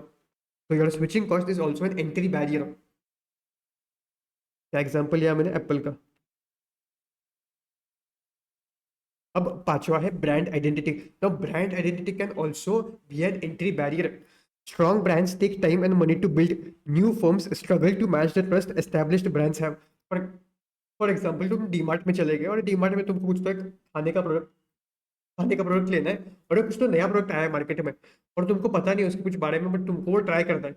एक प्रोडक्ट के ऊपर ना टाटा का लोगो लगा है, like this is a Tata's product, और दूसरे के ऊपर लिखा है this is a bye bye company's product. Bye bye company का तो तुमने नाम कभी नहीं सुना, पर तुमको पता है कि भाई टाटा का प्रोडक्ट रहा ना, तो भाई अच्छा तो रहेगा, ट्रस्टफुल तो रहेगा। तो तुमने क्या किया, दोनों में से टाटा का प्रोडक्ट चूज किया। क्यों? तुमको प्रोडक्ट के बारे में कुछ भी नॉलेज नहीं था, बट तुमको समझा कि भाई ये टाटा का प्रोडक्ट है, मतलब अच्छा ही कुछ तो होगा, एक बार ट्राई तो कर लेते हैं। So your competitive product, you choose the first product, that is Tata's product. Why? Because of their brand। और ये ब्रांड को बिल्ड करने के लिए साल भर की प्रोसेस नहीं है, बहुत ज्यादा टाइम लगा है, बहुत ज्यादा पैसा खर्च हुआ है, तब जाके ये ब्रांड का इमेज बिल्ड हुआ है। ये ब्रांड का इमेज बिल्ड करना एक नए एंट्रेंट के लिए पॉसिबल नहीं है। That's why brand identity is also an entry barrier. Tata. Then sixth one is access to distribution channels. बहुत बार ऐसा रहता है कि जो भी गुड्स रहते हैं ना, तुमको तुमको वो डिस्ट्रीब्यूशन चैनल्स मतलब channels through which the goods has been distributed from the manufacturer to the wholesaler and retailer. ठीक है, तो वो चैनल्स रहते हैं, उसको कहता जाता है डिस्ट्रीब्यूशन चैनल्स। बहुत बार में ये distribution channels existing products block कर देते हैं। उनका ऐसा रहता है कि तुम अगर मेरा प्रोडक्ट रख रहे हो ना, तुम बाकी किसी दूसरे का प्रोडक्ट नहीं रख सकते, उसके लिए जो भी तुम्हारा लॉस होगा मैं तुमको उतना पे करते जाऊंगा या ज्यादा मार्जिन देते जाऊंगा, बट किसी दूसरे का प्रोडक्ट रखना नहीं है। अब इसकी वजह से कैसा होता है, जो जो बड़े लोग रहते हैं ना इन डिस्ट्रीब्यूशन चैनल्स में, उनको पहले से एग्जिस्टिंग कंपनीज ब्लॉक करके रख देती है। अब नए एंट्रेंट को आके अपने प्रोडक्ट को बेचना थोड़ा दिक्कत की चीज रहती है। That's why access to distribution channel is also an entry barrier. अगर आपने स्ट्रॉन्ग होल्ड रख ली है ना अपने डिस्ट्रीब्यूशन चैनल्स पे, तो फिर नए एंट्रेंट इजीली आ नहीं सकते। इसके लिए हम एग्जांपल लेते हैं बालाजी चिप्स का। बालाजी चिप्स ना महाराष्ट्र में और गुजरात में अच्छे खासे बिके जाते हैं। और प्राइमरली आपने अगर देखा होगा तो आपको हर जगह पे, अगर आप महाराष्ट्र में हो नहीं तो गुजरात में हो, तो आपको दिखेंगे कि हर कोने कोने पे आपको बालाजी के चिप्स मिल सकते हैं। Why? Because the distribution channel is strong. इसके वजह से नए एंट्रेंट इतना इजीली इस मार्केट को क्रैक नहीं कर सकते, बिकॉज उन्होंने पहले से डिस्ट्रीब्यूशन चैनल पे अच्छा खासा होल्ड रख दिया। और सातवां है पॉसिबिलिटी ऑफ एग्रेसिव रिटेलिएशन, जहाँ पे हम लेते हैं एग्जाम्पल लेज का। यहाँ पे क्या बोल रहा है ये, पहले पॉइंट पढ़ो। Sometimes the mere threat of aggressive retaliation by incumbents can deter the entry by other firms into an existing industry. क्या बोलिए उसके? Sometimes the mere threat of aggressive retaliation, मतलब आप देख रहे हो, अरे मुझे ना मेरा चिप्स का बिजनेस शुरू करना है, बट कैसे हुआ? चिप्स के बिजनेस में पहले से ही एग्जिस्टिंग प्लेयर कौन है? लेज। अब बालाजी का ना जो डिस्ट्रीब्यूशन चैनल है और अच्छा खासा होल्ड है, ये महाराष्ट्र और गुजरात पे, बट ऑल ओवर इंडिया पे लेज का अभी तक अच्छा खासा होल्ड है। तो लेज ना बहुत बड़ी कंपनी है, और किसी भी चिप्स वाले को अगर सोचा कि अरे मैं ना चिप्स का बिजनेस शुरू कर देता हूँ, तो उसको डर लग रहा है कि अरे मेरा कंपटीशन डायरेक्टली लेस से होगा। और ये इतनी बड़ी कंपनी है, मान लो कि मैंने कस्टमर को अट्रैक्ट करने के लिए ऐसे ऑफर रख दी कि आपको ना 10 रुपए में कंपेरेटिवली 10% ज्यादा चिप्स मिलेंगे। तो ये देख के लेज ने भी सेम स्ट्रेटेजी फॉलो कर दी, तो लेज ने 10 के जगह पे 15% ज्यादा देना शुरू कर दिया। या उसने कोई बड़े सेलिब्रिटी के साथ कोलैब कर लिया, बिकॉज उसके पास फंड्स भी अवेलेबल है, और मार्केटिंग पे ज्यादा स्पेंड करना शुरू कर दिया। अब ये सारी चीजें अगर लेज ने काउंटर स्ट्रेटेजी में, काउंटर अटैक में प्रिपेयर कर ली मेरे ऊपर, तो भाई मेरा तो सर्वाइवल ही दिक्कत हो जाएगा। तो ये एक मियर थ्रेट है। This मियर threat is also an entry barrier, जिससे बहुत फर्म डरती है और वो अपने बिजनेस शुरू नहीं करती, बिकॉज जो तो उनका कॉम्पिटिटर है ना भाई, वो जायंट है उस इंडस्ट्री का।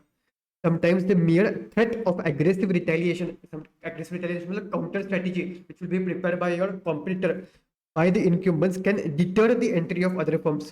Can deter मतलब वो दूसरे फर्म्स को एंटर करवा करके ही नहीं लगाते, बिकॉज उनको कॉन्फिडेंस नहीं आता, उनको डर लगता है। इनटू एन एग्जिस्टिंग इंडस्ट्री, उसका एग्जांपल लेज है। अब इसके लिए हमने हर पॉइंट के लिए अलग अलग एग्जांपल रखे। कैपिटल रिक्वायरमेंट्स के लिए मुकेश भाई के ऑयल बिजनेस का, इकोनॉमीज ऑफ स्केल के लिए न्यूज़पेपर का, ये कैसे न्यूज़पेपर कम से कम गुड्स में प्राइस में अपने गुड्स बनाते हैं। प्रोडक्ट डिफरेंशिएशन के लिए हाइब्रिड का, स्विचिंग कॉस्ट के लिए एप्पल का, ब्रांड आइडेंटिटी के लिए टाटा का, access to distribution channel Balaji का, and possibility of aggressive retaliation के लिए हमने लेज का एग्जांपल लिखा है। ये मैंने आपको जानबूझ के ज्यादा टाइम देके समझाया, बिकॉज आपको ये पॉइंट्स याद रहने चाहिए, ये एग्जाम्पल्स याद रहने चाहिए। इसको अब याद कैसे रखना है? मुकेश भाई मतलब ऑयल बिजनेस, उसको थोड़ा याद रखना पड़ेगा। मुकेश भाई न्यूज़पेपर पढ़ रहे थे अपने हाइब्रिड कार में, और उनके अपने एप्पल के मोबाइल फोन पे टाटा जी का कॉल आया। बोले बालाजी खाएगा? बोले नहीं, मैं तो लेज खाऊंगा। क्या हुआ? मुकेश भाई न्यूज़पेपर पढ़ रहे थे, आंखें बंद करके इमेजिन करो, मुकेश भाई न्यूज़पेपर पढ़ रहे थे अपने हाइब्रिड कार में, टाटा जी एप्पल के मोबाइल फोन पे टाटा जी का कॉल आया। बोले बालाजी खाएगा? नहीं नहीं, मैं तो लेस खाऊंगा। मुकेश भाई ऑयल बिजनेस से आपको तुरंत क्लिक होना चाहिए भाई। ऑयल बिजनेस मतलब कैपिटल रिक्वायरमेंट्स, न्यूज़पेपर पढ़ रहे थे, न्यूज़पेपर कॉस्ट कम रहती है, मतलब इकोनॉमीज ऑफ स्केल। फिर तीसरा आता है हाइब्रिड कार किससे बन पाया? बस टोयोटो से बन पाया। क्यों? Product differentiation. फिर चौथा आता है एप्पल का क्या है? स्विचिंग कॉस्ट हाई है, तो पॉइंट है स्विचिंग कॉस्ट। टाटा की क्या है? ब्रांड वैल्यू है पांचवा पॉइंट, ब्रांड आइडेंटिटी। फिर बालाजी का मैंने आपको क्या एग्जांपल लिया था कि महाराष्ट्र और गुजरात पे अच्छी खासी होल्ड है, so they have hold on access to distribution channels. कोई दूसरे आपको कॉम्पिटिशन पे दिखेंगे ही नहीं लेस को छोड़ के, तो बालाजी मतलब एक्सेस टू डिस्ट्रीब्यूशन चैनल। और लेस बोला तो giant, possibility of aggressive retaliation. क्या बोला? Possibility of aggressive retaliation. Mukesh भाई न्यूज़पेपर पढ़ रहे थे हाइब्रिड कार में, एप्पल के मोबाइल फोन पे टाटा जी का कॉल आया। बोले बालाजी खाएगा? नहीं, मैं तो लेस खाऊंगा। याद रखोगे ना अच्छी तरीके से, याद हो जाएगा, और ये सातों पॉइंट्स आपको अच्छी तरीके से एग्जाम्पल के थ्रू याद हो जाएंगे, गारंटी बोल दे रहा हूं मैं आपको। तीसरा है threat of substitutes. Substituted business भी आपके लिए थ्रेट होता है। कैसे sir? Substitute products are the hidden और लेटेंट सोर्स ऑफ कंपटीशन। ये डायरेक्ट फॉर्म ऑफ कंपटीशन नहीं रहते, ये हिडन फॉर्म ऑफ कंपटीशन रहते हैं। अब जैसे मान लो कि आप सोप बनाते हो, सोप, अब सोप के कॉम्पिटिटर्स बस वही कंपनीज नहीं है जो सोप बनाते हैं, उसका कॉम्पिटिटर वो भी कंपनी है जो बॉडी वॉश बनाते हैं। बिकॉज दोनों का एट द एंड पर्पज है वो सेम ही तो है ना, इवन तो दोनों दिखने में अलग होंगे, ये सॉलिड फॉर्म में, ये लिक्विड फॉर्म में, पर जो दोनों का पर्पज है वो सिमिलर ही है ना। तो आपको ये प्रोडक्ट्स देखना है कि आप जिस भी प्रोडक्ट में आपका बिजनेस शुरू करने वाले हो ना, उस प्रोडक्ट के सब्सटीट्यूट प्रोडक्ट्स कौन कौन से हैं। सब्सटीट्यूट प्रोडक्ट्स यानी ऐसे प्रोडक्ट्स जो आपके फॉर्म में थोड़े अलग तो रहेंगे, बट दोनों का पर्पस होगा ना वो एट सेम ही रहेगा, मतलब सोप का और आपका बॉडी वॉश, दोनों का पर्पस सेम है even though they are different in structure.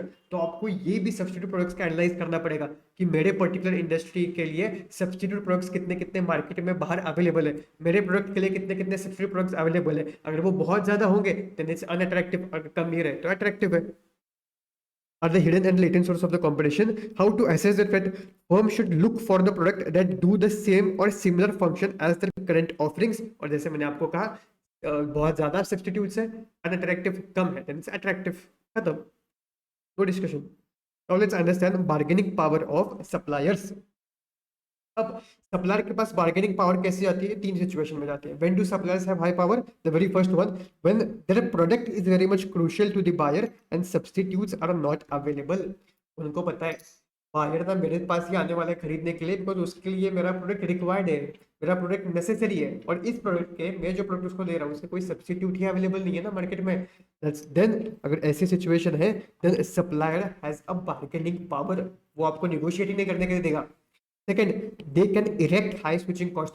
उनका प्रोडक्ट ऐसा है जिसके वजह से अगर आपको किसी दूसरे प्रोडक्ट पे स्विच भी करना रहा ना, मतलब सब्स्टिट्यूट प्रोडक्ट अवेलेबल भी है, आपको स्विच भी करना है, बट वो स्विचिंग कॉस्ट हाई है, आपको स्पेसिफिकली थोड़ा ट्रेनिंग लेनी पड़ेगी, थोड़े टेस्ट करना पड़ेगा, मतलब वो प्रोडक्ट थोड़ा ट्रेन करना पड़ेगा, खुद को थोड़ा एडजस्ट करना पड़ेगा, तभी जाके आप नया प्रोडक्ट खरीद सकते हो। अगर ये भी चीज है then only then also supplier has a high bargaining power, because customer ना थोड़े रिलेक्टेंट रहते हैं। अपने को भी अगर कोई नई चीज करनी रहेगी जिसके लिए अपने को स्पेसिफिक ट्रेनिंग लेनी पड़ेगी, थोड़ा खुद को एडजस्ट करना पड़ेगा, then we may be reluctant to adjust it, right. और तीसरा आता है देयर आर मोर कॉन्सेंट्रेटेड, यानी fewer in numbers than the buyers. मतलब बायर के कंपेरेटिवली जो सेलर्स है ना वो बहुत ज्यादा कम है, जिन जिनके दो तीन ही है या थोड़े से ही है। अगर ऐसी सिचुएशन है देन सप्लायर के पास बार्गेनिंग पावर है। अब सप्लायर के पास बार्गेनिंग पावर होना ये थ्रेट क्यों है बिजनेस के लिए? बिकॉज अगर सप्लायर के पास बार्गेनिंग पावर है तो वो कभी भी चाहिए अपने गुड्स की ना प्राइस इंक्रीज कर सकता है, और आप उसके लिए कुछ भी कर नहीं सकते बिकॉज आपके पास ना सब्स्टिट्यूट अवेलेबल है, और आपने सोचा भी चेंज करने का तो स्विचिंग कॉस्ट हाई है, और ये बायर वैसे भी मार्केट में कम है, तो आप किसके पास जाओगे? तो इसलिए supplier having a bargaining power with the supplier is a threat for your business, because उसको कभी भी चाहिए तो वो प्राइस बढ़ा सकता है, आप ज्यादा निगोशिएट नहीं कर सकते, जैसा भी वो दे रहे हैं आपको वो लेना पड़ेगा। तो अगर सप्लायर बार्गेनिंग पावर है अनअट्रैक्टिव, अगर नहीं है तो अट्रैक्टिव। अब जो भी मैं बोल रहा हूँ ना अनअट्रैक्टिव अट्रैक्टिव, वो आपको रेट करना है based upon these three things, मतलब फियर्स है क्या, स्ट्रॉन्ग है क्या, मॉडरेट है क्या, नॉर्मल है क्या, वीक है ना, तो बस उसको इजी लैंग्वेज में बोलने के लिए अट्रैक्टिव नहीं तो अनअट्रैक्टिव बोल रहा हूँ, बट आपको ऐसा रेट करना है फियर, स्ट्रॉन्ग, मॉडरेट, नॉर्मल और वीक रियल सिचुएशन में, ठीक है। अब लास्ट पॉइंट पे आते हैं बार्गेनिंग पावर ऑफ बायर्स। अब सिर्फ बायर के पास बार्गेनिंग पावर कब जाता है? ये तीन सिचुएशन में जाता है। The very first one, when the buyer have a full knowledge of source of the product and their substitutes. मतलब आपने तो ये देखा होगा दुकानदार बोलता है क्या कर रहे हो जी, ये गुप्ता जी हमको ना 100 रुपए में दे रहे हैं, आप हमको 120 रुपया बोल रहे हो, आप भी दे दो ना हमको 100 रुपए में। ये क्यों होता है? Because buyer have a full knowledge of the sources, को पता है गुप्ता जी कितना दे रहे हैं, मुकेश जी कितना दे रहे हैं, सारी चीजें उसको पता रहती है। When buyer have a full knowledge of the sources, then you will not be able to negotiate much with the buyer, and the buyer will have a bargaining power. Second, they are going to spend a lot of money. क्या कर रहे हो सरकार, हम आपसे 10,000 रुपए का product खरीद रहे हो और आप हमको डिस्काउंट नहीं दे रहे, हमको डिस्काउंट चाहिए सरकार। तो अगर वो ऐसा बोलेंगे तो हमको डिस्काउंट देना पड़ेगा। ये सिचुएशन में भी बायर के पास बार्गेनिंग पावर है, क्यों? Because he is going to spend a lot of money. तीसरा, the industry product is not perceived as critical by the buyer's needs and buyer are more concentrated than the firms. Also the substitute products are easily available.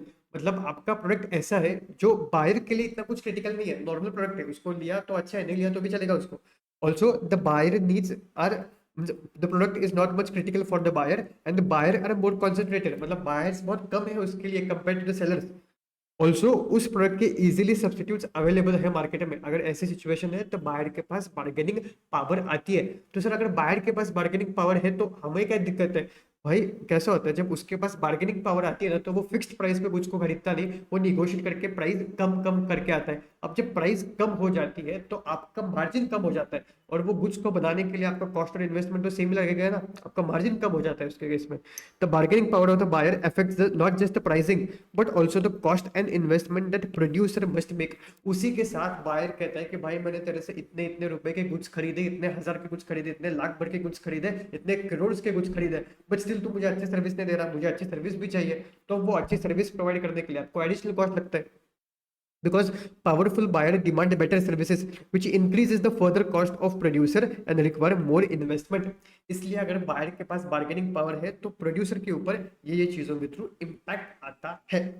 ठीक है, तो Michael Porter's 5 force model में हम ये पांचों forces को अच्छी तरीके से समझते हैं। The very first one is rivalry, second one is threat of new entrants, third one is substitute products, fourth one is suppliers bargaining power and the fifth one is buyers bargaining power. इसको भी time देके मैंने अच्छे तरीके से आपको समझाया है, इवन मैं थोड़ा ज्यादा टाइम दे रहा हूँ बिकॉज ये एग्जाम्पल्स के थ्रू ही आपको चीजों एग्जाम में याद रहेगी, इसका मैं आपको गारंटी देता हूँ। ठीक है,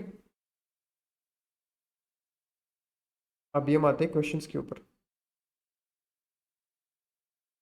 अब ये क्वेश्चंस को ना अच्छी तरीके से देखना, इससे कैसे होगा आपको समझेगा कि आईसीआई की रिक्वायरमेंट क्या होती है आंसर्स लिखने के टाइम पे।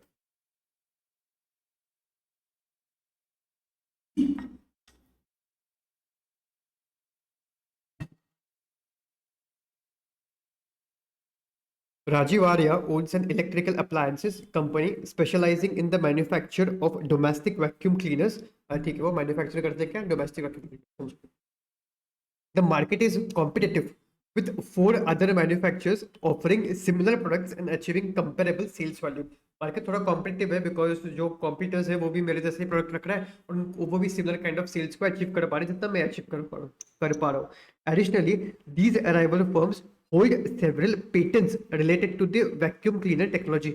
उसी के साथ उनके पास थोड़े पेटेंट्स भी है वैक्यूम क्लीनिंग टेक्नोलॉजी के।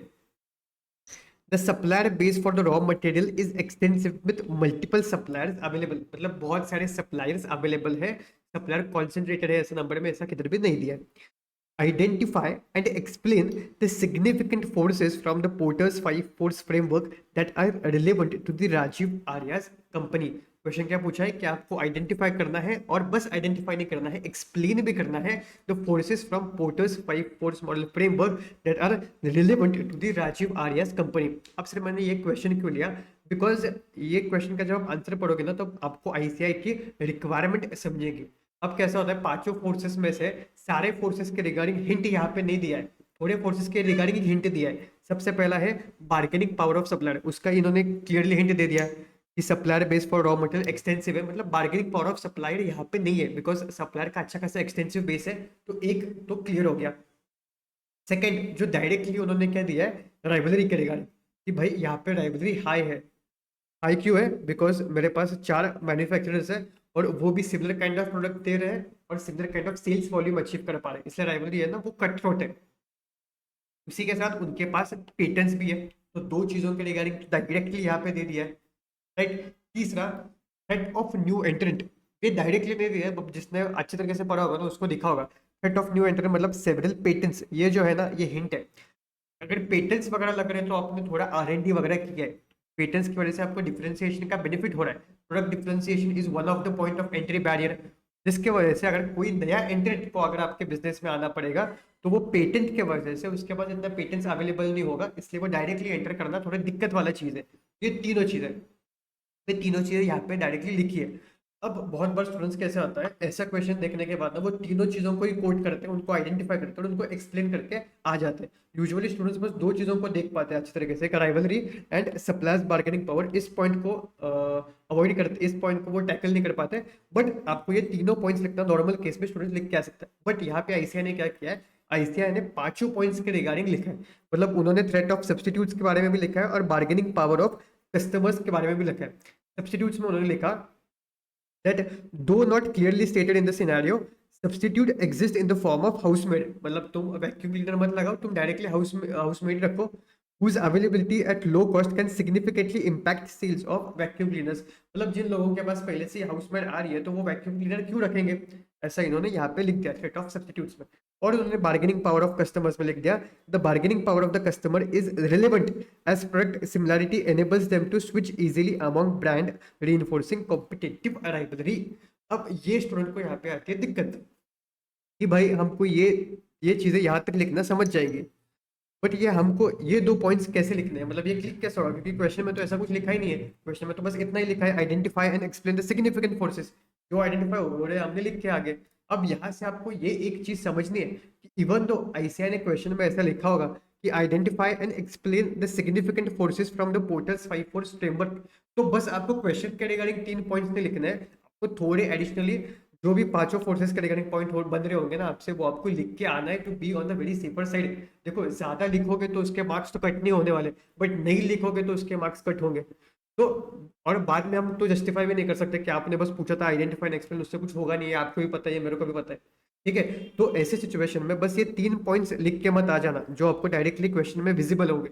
जो 2 चीजें हैं एडिशनल वाली, थ्रेट्स ऑफ सब्स्टिट्यूट्स के रिगार्डिंग और बार्गेनिंग पावर ऑफ कस्टमर्स के रिगार्डिंग, वो भी लिख के आ जाना, even though they are not clearly stated in the question. कुछ ना कुछ जैसे आपसे बन रहा है अभी वैक्यूम क्लीनर का सब्स्टिट्यूट क्या होगा, हाउसमेड, तो वो लिख के आओ। बार्गेनिंग पावर ऑफ स्क्वायर, उसका जो भी पॉइंट आपके दिमाग में आ रहा है वो बस लिख के आओ। मार्क्स मिल गए, एक्स्ट्रा पॉइंट हो गया तो ठीक है, नहीं मिला तो ऐसा कट तो नहीं हो गया मार्क्स, ज्यादा मिलेगा तो अच्छी चीज है ना, क्या बुरी चीज है उसमें। अभी आते हैं नेक्स्ट क्वेश्चन के ऊपर।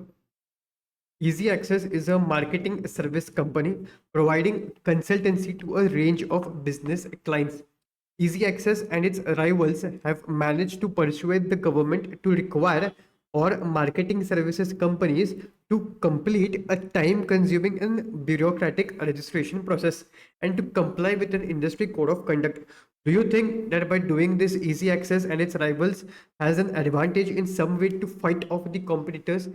प्लेन, तो यहाँ पे क्या क्या किया, इजी एक्सेस एक मार्केटिंग कंपनी है, वो थोड़े दूसरे मार्केटिंग कंपनीज के साथ गवर्नमेंट के पास गए और उन्होंने क्या बोला गवर्नमेंट को कि आप सारे मार्केटिंग कंपनीज के ऊपर एक रजिस्ट्रेशन प्रोसेस कंपल्सरी लगा दो, और ये प्रोसेस ऐसी होनी चाहिए जो टाइम कंज्यूमिंग रहे। तो यहाँ पे पूछा है, do you think that easy access and its rival has an advantage in some way to fight off the competitors? Yes, they have an advantage because they have set an entry barrier. तो आपको क्या करना है, यहाँ पे relevant force कौन सा है, threat of new entrant. Yes, easy access and its rivals do gain an advantage because the new bureaucratic registration process increases the barriers for the entry for the players. अगर किसी भी entry नए player को समझता है ना कि यार यहाँ पे बस मुझे रजिस्ट्रेशन के लिए, मान लो अगर किसी ने 90 दिन लिए, 100 दिन लिए बस रजिस्ट्रेशन को अप्रूव करने के लिए, क्योंकि बहुत टाइम कंज्यूमिंग प्रोसेस रहा, तो उतने टाइम के लिए मैं कुछ भी कर नहीं सकता, बिकॉज जब तक मेरा रजिस्ट्रेशन ही नहीं होता तो मैं बिजनेस क्या करूंगा। तो अगर इतनी टाइम कंज्यूमिंग प्रोसेस रहेगी ना, तो 100 में से तुम्हारे एटलीस्ट 50-60 जन तो ऐसे ही कम हो जाते हैं, जिससे ना एग्जिस्टिंग फर्म्स के पास अच्छा खासा मार्केट शेयर मेंटेन होता है। This makes it more complicated for the organization to start up and enter the market, thereby reducing the threat of new entrant. अगर ये एंट्री बैरियर सेट नहीं किए ना, देन क्या होगा, नए एंट्रेंट आते हैं और वो इंडस्ट्री का प्रॉफिटेबिलिटी रिड्यूस कर देते हैं। नए इंटरनेट अगर ऐसा कोई तो आया है जिसके पास पैसे बहुत ज्यादा है, then it's add further competitive pressure in the industry. और जैसे जैसे तुम्हारे कॉम्पिटिटर्स बढ़ते जाते हैं वैसे वैसे प्राइस वॉर शुरू हो जाती है और प्रॉफिटेबिलिटी रिड्यूस हो जाती है, इसलिए ये एंट्री बैरियर सेट करना इंडस्ट्री में इंपॉर्टेंट रहता है।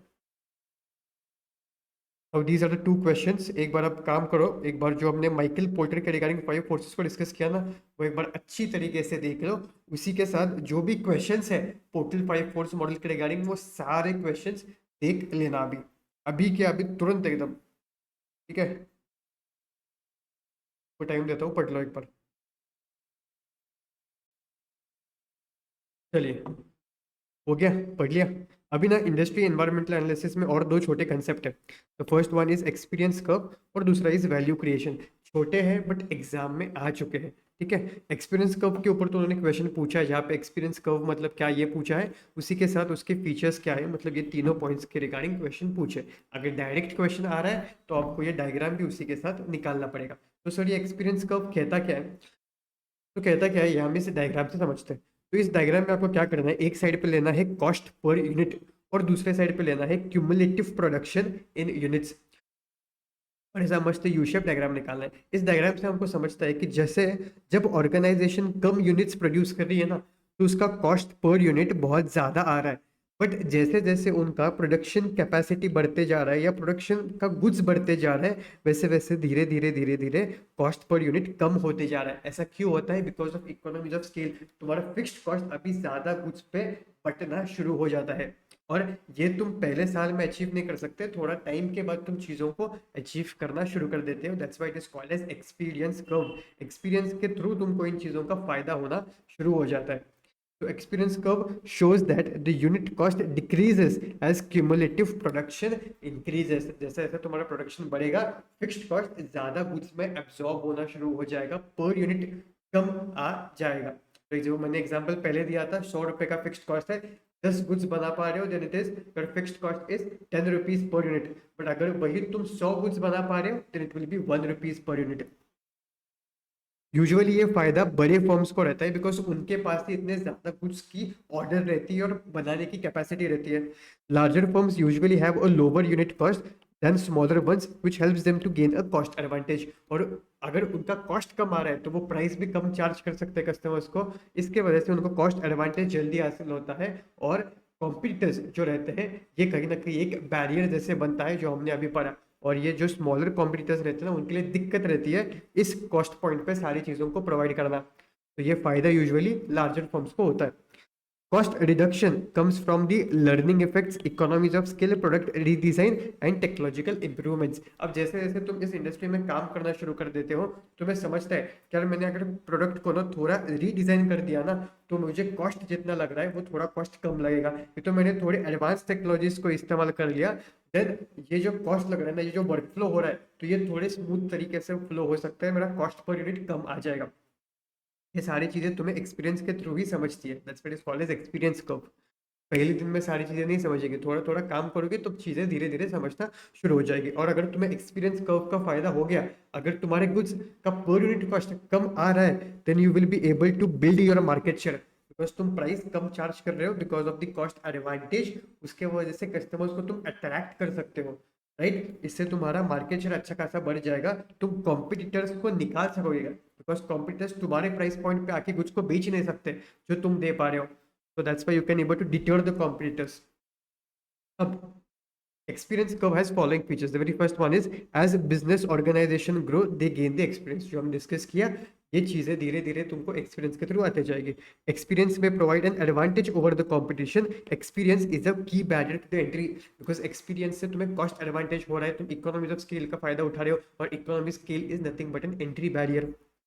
Large and successful organization possess a stronger experience effect। तो ये 3 फीचर्स के पॉइंट आपको इसमें लिख के आने, और ये डायग्राम मस्त तरीके से निकाल के आ जाना है। अब सेकंड कंसेप्ट पे आते हैं, वैल्यू क्रिएशन। वैल्यू क्रिएशन का कंसेप्ट ना पहले कस्टमर्स के प्रति ही लगाया जाता था। मतलब ये कंसेप्ट बोलता है कि कैसे तुम तुम्हारे प्रोडक्ट से कस्टमर्स को ज्यादा से ज्यादा वैल्यू प्रोवाइड कर सकते हो। इधर you can provide it through by providing them the better quality of the goods, by providing a durable goods or better performance good। The concept of the value creation began with the aim of offering better products and services to the customers, यानी provide them the more worth। But अब ये customers ना, अब ये concept बस customers को नहीं, पूरे स्टेक होल्डर्स को लगाया जाता है, जहाँ पे देखा जाता है कि यार जो भी इन्वेस्टर मेरे कंपनी में इन्वेस्ट कर रहा है, कैसे कंपनी उसको ज्यादा वैल्यू क्रिएट करके दे। जो एम्प्लॉयज कंपनी में काम कर रहे हैं, कैसे कंपनी सोचे कि ये एम्प्लॉयज को वो ज्यादा वैल्यू क्रिएट करके दे, जिससे उनको लगे कि यार ये कंपनी में काम करने में मुझे मजा आ रहा है और मुझे इसी कंपनी में काम करते रहना है। तो ये वैल्यू क्रिएशन का जो कंसेप्ट पहले जो कंपनीज बस कस्टमर के प्रति लगाते थे ना, अब ऐसा हो गया है कि तुमको ये वैल्यू क्रिएशन का कंसेप्ट तुम्हारे सारे स्टेक होल्डर्स को लगाना है।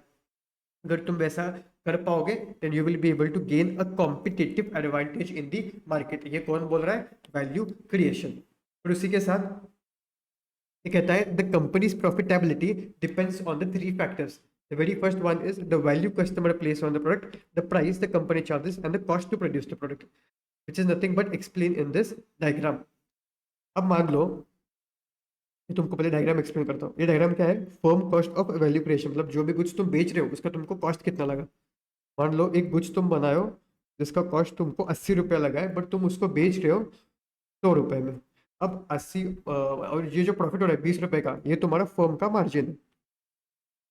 बट जब कस्टमर ये पर्टिकुलर प्रोडक्ट खरीद रहा है ना, तो उसको जो ये प्रोडक्ट से फायदा हो रहा है वो 150 रुपए का है। तो उसको लग रहा है कि यार मैंने तो इसको 100 रुपए में खरीदा, पर जितना फायदा हो रहा है ना मुझे, भाई ये 150 रुपए इतना फायदा है। तो ये जो 50 रुपए है ना extra, 150 minus 100, this is customer surplus and this is 50 rupees. और ये कंसेप्ट कहता है the company's profitability depends on the 3 factors: the value customer place on the product, that is 150 rupees, the price the company charges, that is 100 rupees, and the cost to produce the product, that is 80 rupees। मतलब ये जो तीनों का बीच है ना, 70 रुपया, ये 70 रुपया प्रॉफिटेबल प्राइस बैंड, ये प्रॉफिट है कंपनी का। तो दिखने में तो ये आएगा कि यार 20 ही तो रुपए है जो कंपनी ने कमाया है, बट नहीं भाई, ये 50 रुपया भी है जो कंपनी ने कमाया, बिकॉज ये वैल्यू क्रिएशन के वजह से, ये कस्टमर सरप्लस, ये वैल्यू क्रिएशन के वजह से उसको तुम्हारा प्रोडक्ट इतना अच्छा लगा है कि वो फिर से आएगा तुम्हारा प्रोडक्ट खरीदने के लिए। तुम उसको तुम्हारा प्रोडक्ट इतना अच्छा लगा है कि वो बाकी और 10 लोगों को बोलेगा कि भाई ये कंपनी का प्रोडक्ट खरीद ले भाई, प्रोडक्ट इतना सस्ता है कि 100 रुपए में है, बट तुझे ना फायदा 150 इतना होगा, फायदा उससे ज्यादा होगा। तो ये 50 रुपीज तुम्हें कैश में नहीं मिलते, बट ये 50 रुपीज के वजह से कस्टमर फिर से आता है तुम्हारा प्रोडक्ट खरीदने के लिए, ये 50 रुपीज के वजह से वो और बाकी लोगों को बोलता है। So that's why this 70 rupees is a profitable pricing brand of a company. ठीक है, अब तक तो कुछ क्वेश्चन नहीं आया, कैसे बनाएंगे क्वेश्चन पता नहीं, ज्यादा से ज्यादा आया तो एमसीक्यू आएगा, बिकॉज इसके ऊपर क्वेश्चन फ्रेम करना थोड़ा सा ट्रिकी है, मतलब 5 मार्क के लिए क्या क्वेश्चन फ्रेम करेंगे, ज्यादा से आएगा तो वो एमसीक्यू के लिए ये जो मैंने आपको कैलकुलेशन कहा ये पूछ सकता है। How to gain competitive advantage, Michael Porter, यहाँ पे भी माइकल पोल्टर ही है। How to gain competitive advantage from the Porter's view, यही चीज को हम अगले चैप्टर में पढ़ने वाले हैं, जो माइकल पोर्टर के 3 बिजनेस जेनरिक स्ट्रेटेजीज है ना उसमें, that is differentiation cost advantage, वो सब हम वहाँ पे पढ़ते हैं। अभी हम समझते हैं मार्केट एंड कस्टमर्स के बारे में। यहाँ पे ये जो एक ब्रैकेट है ना, एक बार आप देख लो, it is very simple to understand, nothing complicated here. यहाँ पे बस मार्केट यानी क्या लिखा है, मतलब market is a place for buyer and seller exchange goods, तो उसके रिगार्डिंग ये चीजें हैं, तो एक बार ये बस पढ़ लेना। बट मेन चीज़ है यहाँ पे कस्टमर्स के बारे में, जहाँ पे हम दो चीज़ें मेन डिस्कस करते हैं, first is customer analysis and the second one is customer behaviour. तो ये एनालिसिस को समझने के लिए पहले हम एक डिस्टिंक्शन को समझते हैं, and that is about the customer and the consumer. ये डिस्टिंक्शन कहता है कि कस्टमर और कंज्यूमर एक एक सिचुएशंस के हिसाब से एक ही इंसान हो सकता है, या कस्टमर और कंज्यूमर एक एक सिचुएशन के हिसाब से अलग अलग भी हो सकते हैं, because customer is the one who is buying the product और services and consumer is the one who is using the product or services. for example for example मान लो कि बच्चे हैं, बच्चों को अगर कोई भी प्रोडक्ट चाहिए तो वो डायरेक्टली खरीदने के लिए नहीं जाते, वो अपने पेरेंट्स को बोलते हैं और पेरेंट्स जाके वो प्रोडक्ट को खरीदते हैं। अब here the parents are the one who are purchasing the product, so they are the customers, but they are not using the product, they are then giving this product to their kid.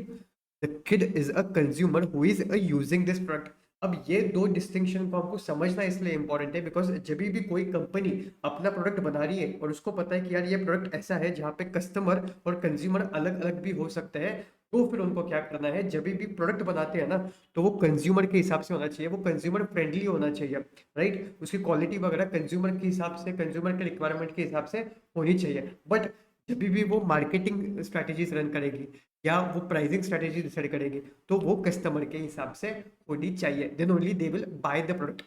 तो जब भी कोई मान लो कि कोई toy की company है, अगर उनको एक अच्छा टॉय बनाना है, तो फिर वो टॉय ऐसा होना चाहिए जो कंज्यूमर, मतलब जो बच्चा वो खेलते खेलते खुश हो जाए, बट जो उसकी प्राइसिंग होनी चाहिए, जो उसका मार्केटिंग किया जाना चाहिए, वो कस्टमर के व्यू पॉइंट से करना चाहिए। अगर वो प्राइस कस्टमर फ्रेंडली रहा तभी जाके कस्टमर खरीदेगा, यस और नो।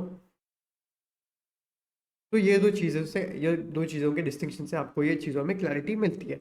अब ये बात है कस्टमर एनालिसिस के ऊपर। नाउ कस्टमर एनालिसिस करना क्यों इंपॉर्टेंट है, बिकॉज जब भी एक ऑर्गेनाइजेशन कस्टमर एनालिसिस करती है ना, तब उनको उनका target group, target customer base अच्छी तरीके से समझ में आता है, बिकॉज यहाँ पे उनको उनके नीड्स क्या है वो समझ में आती है, और उनके नीड्स के हिसाब से तुम तुम्हारा प्रोडक्ट अलाइन कर सकते हो। अब इसमें टोटल 4 स्टेप्स आता है। अब यहाँ पे ये 4 स्टेप्स का सीक्वेंस ऐसा दिया है आईसीआर ने, मैंने ये सीक्वेंस चेंज नहीं किया, बिकॉज मान लो अगर उन्होंने एमसीक्यू में क्वेश्चन पूछा था तो what is the third step of customer analysis, तो दिक्कत नहीं आना चाहिए, बट लॉजिकली समझने के लिए इजी हो ऐसा सीक्वेंस तो ये होना चाहिए, first second third fourth. But ऐसे के मॉडल में ऐसा सीक्वेंस है, मैंने चेंज नहीं किया, क्योंकि अगर उन्होंने क्वेश्चन पूछा तो उसका आंसर ये सीक्वेंस के हिसाब से होना चाहिए, बट लॉजिकली ऐसा सीक्वेंस समझने के पॉइंट ऑफ व्यू से बहुत ईजी है। सबसे पहला पॉइंट है इसमें, that conduct the survey and study consumer data. देखो जब ये पॉइंट पढ़ोगे तो आपको समझना चाहिए कि ऐसे यहाँ पे घुमा कह सकता है, यहाँ पे वो बात कर रहा है to study consumer data, customer data नहीं। ये ऐसे एमसीक्यू पूछेगा that what is the very first step of customer analysis, और वो नीचे पॉइंट लिखेगा conduct survey and study customer data. Second point लिखेगा evaluate market positioning strategies, third लिखेगा create detail customer profile, and fourth लिखेगा none of the above. तो यहाँ पे सही आंसर होगा none of the above, because the very first step is conduct the survey and study consumer data. मतलब जो वो प्रोडक्ट को यूज करने वाले हैं ना, उनके साथ बातचीत करो, उनके साथ सर्वे कंडक्ट करो, और उनके देखो कि उनके पेन पॉइंट्स क्या है, उनको एक प्रोडक्ट में क्या क्या चाहिए। जैसे कि लिपस्टिक्स का एग्जांपल ले लो, अब लिपस्टिक लिपस्टिक में पहले कैसे होता था, जो कंपनीज रहती थी ना, जो जिनका ज्यादा मार्केट शेयर रहता था, नहीं तो इंडिया में जो सबसे ज्यादा लिपस्टिक प्रोवाइड करती थी ये सब फॉरेन कंपनीज रहती थी। वो क्या करते थे, वो लिपस्टिक वहां पे ही बनाते थे और वो उनके स्किन टोन के हिसाब से बनाते थे और इंडिया में फिर उसको एक्सपोर्ट कर देते थे। यहाँ पे फिर लोगों को दिक्कत क्या आती थी, जो भी इंडियन वुमेन्स रहती थी ना, उनको अपने स्किन टोन के हिसाब से लिपस्टिक नहीं मिलती थी, तो उनको इतना कॉन्फिडेंट नहीं फील होता था जब वो बाहर की लिपस्टिक यूज करते थे। तो ये डेटा आपको समझा क्यों, बिकॉज आपने सर्वे कंडक्ट किया और जो जो कंज्यूमर्स थे उनके साथ आपने बातचीत की कि आपके पेन पॉइंट्स क्या है। तो ये एक बार समझने के बाद आप आगे सेकेंड स्टेप पे, that is selection of a market segmentation techniques. अब इसमें आपको क्या करना है, इसमें ना जो भी डेटा आपने कंज्यूमर के साथ बातचीत करने के बाद कलेक्ट किया है ना, उसको अलग अलग वे में सेगमेंट करना है। Now this segmentation can happen at any thing which is comfortable to you. आप चाहे तो इनकम लेवल्स के साथ अलग अलग सेगमेंट कर सकते हो, आपके भी जो भी इंडस्ट्री में चलता है उसके हिसाब से, या एज के हिसाब से कर सकते हो, लाइक 10 to 20, 20 से लेके 30, 30 से लेके 40। बिकॉज 10-20 के जो लोग हैं ना, इनकी ये पर्टिकुलर रिक्वायरमेंट है, 20 से लेके 30 के जो एज ग्रुप के लोग हैं उनकी ये पर्टिकुलर रिक्वायरमेंट है। आपके इंडस्ट्री में जैसे चलता है वैसा है। अब यहाँ पे हम लिपस्टिक की बात कर रहे हैं तो हम स्किन टोन के हिसाब से उसको बाइफरकेट करेंगे। अब इंडिया में यूजुअली 4 टाइप के स्किन टोन रहते हैं। एक रहता है डस्की, दूसरा रहता है व्हीट कलर, तीसरा रहता है फेयर और चौथा रहता है ब्राउन। तुमने क्या किया, ये पूरे डेटा को ये 4 वे में सेगमेंट कर दिया, ये 4 वे में बाइफरकेट कर दिया। तीसरा स्टेप को तुमको लगाना है create a detailed customer profile. अभी तुमको डिटेल कस्टमर प्रोफाइल बनाना है, मतलब जिन जिन लोगों का अगर स्किन कलर डस्की रहा ना, तो उनके लिए ये पर्टिकुलर लिपस्टिक के शेड्स अच्छी तरीके से चलेंगे, अच्छी तरीके से सूट हो जाएंगे। अगर व्हीट कलर रहा तो ये पर्टिकुलर लिपस्टिक के शेड शूट हो जाएंगे, फेयर रहा, ब्राउन रहा तो ये पर्टिकुलर शेड्स उनको सूट करेंगे। This is the third step. और फोर्थ आ जाओ, इवेल्युएट मार्केट पोजिशनिंग स्ट्रेटेजीज। जब आपको समझ गया कि कौन से कस्टमर्स को अट्रैक्ट करना है और क्या क्या लिपस्टिक प्रोवाइड करनी है, तब देखो कि अभी आपको खुद को मार्केट में पोजीशन कैसे करना है, so that you can attract the relevant customer. Market positioning strategies मतलब आपको कैसे टैगलाइन यूज करनी है कस्टमर को अट्रैक्ट करने के लिए। आप कोई भी टैगलाइन ऐसे यूज कर सकते हो, that in our company you will be able to get lipstick based upon your own skin colour so that you can feel confident about it. ऐसा कुछ भी आपको जो भी लाइन फ्रेम हो तो वैसे आप वो फ्रेम कर सकते हो। इससे बस मेन चीज यही कम्युनिकेट हो जानी चाहिए कस्टमर को कि अगर भाई इस कंपनी में मुझे मेरे स्किन टोन के हिसाब से, मुझे स्किन कलर के हिसाब से लिपस्टिक्स मिलेंगी। ये अगर सही से कम्युनिकेट हो पा रहा है तो आपने खुद को सही तरीके से मार्केट में पोजीशन कर लिया है। तो सबसे पहली स्टेप क्या थी, conduct the survey and study the consumer data. उनके जो भी पेन पॉइंट्स है उसको समझो। सेकंड स्टेप क्या थी, selection of the market segmentation technique. वो पूरे डेटा को अलग अलग वे में सेगमेंट कर दो, अलग अलग वे में बाइफरकेट कर दो। तीसरी स्टेप क्या थी, create a detail customer profile. ये पर्टिकुलर में क्या क्या लिपस्टिक्स चलेंगे उनका डिटेल प्रोफाइल बनाओ। और चौथा, खुद को मार्केट में ऐसा पोजीशन करो जिससे तुम रिलेवेंट कस्टमर्स को अट्रैक्ट कर पाओ और कस्टमर्स को लगे कि भाई इस कंपनी में अगर मैं चला गई तो मुझे मेरे स्किन टोन के हिसाब से लिपस्टिक्स मिलेंगे। ऐसा here the outcome of the customer analysis is it will help you build demographic and behavioral profile of the customers, and here you can take the supporting source of the buyers, sellers, managers, distributors, retailers। मतलब इन लोगों के साथ बातचीत करो जिससे आपको समझेगा कि कंज्यूमर की रिक्वायरमेंट क्या क्या है। ठीक है, चलिए अभी हम एक नेक्स्ट कंसेप्ट के ऊपर यानी कस्टमर बिहेवियर के बारे में समझते हैं। कस्टमर बिहेवियर को समझना भी उतना ही इंपॉर्टेंट है जितना कस्टमर एनालिसिस है। Because in customer analysis we understand the pain points of the customer, we understand their needs and then align the product. But customer behaviour को एनालाइज करने के बाद आपको समझता है कि यार ये प्रोडक्ट को कस्टमर को बेचना कैसे है। In customer behaviour we focus on how customer buy the product and not just who they are. यहाँ पे हम एनालाइज करते हैं उसकी शॉपिंग के फ्रीक्वेंसी को, उसके प्रोडक्ट के प्रेफरेंसेस को, because this analysis helps us to communicate things effectively. This analysis helps us in designing targeted campaigns. जैसे कि मान लो मैं कस्टमर के बिहेवियर को एनालाइज कर रहा हूँ और एक उसमें जो दिख गया कि ये पर्टिकुलर कस्टमर ऐसा है जो ना तभी परचेस करता है जब कुछ ना कुछ तो ऑफर हो गई वेबसाइट पे। तो फिर मैं क्या करूँगा, जब भी कोई तो ऑफर में अगर लाइव करने वाला होगा तो उसके 2 दिन पहले उसको नोटिफिकेशन डालना कंटिन्यूसली शुरू कर दूंगा कि इस डेट से ऑफर शुरू होने वाली है। तो इससे क्या होगा, उसको अगर ऑफर दिखेगी तो वो चीज़ें बाय करने के लिए आ जाएगा। ये मुझे क्यों समझा, जब मैंने कस्टमर बिहेवियर को एनालाइज किया। इसे समझा जब मैंने कस्टमर बिहेवियर को एनालाइज किया। उसी के साथ जब मैं उसके प्रोडक्ट के प्रेफरेंसेस को भी एनालाइज करता हूँ ना, यार ये कौन से टाइप के प्रोडक्ट खरीदता है, तो मैं उसके हिसाब से उसको रिलेवेंट प्रोडक्ट के रिकमेंडेशन देना शुरू कर दूंगा। रिलेवेंट प्रोडक्ट के रिगार्डिंग कुछ भी, उसके रिगार्डिंग कुछ नया स्टॉक आ गया तो उसके रिगार्डिंग मैं उसको नोटिफिकेशन देना शुरू कर दूंगा। इससे क्या होता है, इससे वो कस्टमर हमारे यहाँ पे रिटेन होता है और रिपीट ऑर्डर आता है। बिकॉज जब उसके उसके प्रोडक्ट के हिसाब से कुछ तो रिलेवेंट प्रोडक्ट के मैं रिकमेंडेशन देते जाऊंगा तो वो भी वो चीज़ें खरीदते जाएगा, मेरा सेल्स बढ़ते जाएगा और वो कस्टमर मेरे पास रिटेन होते जाएगा।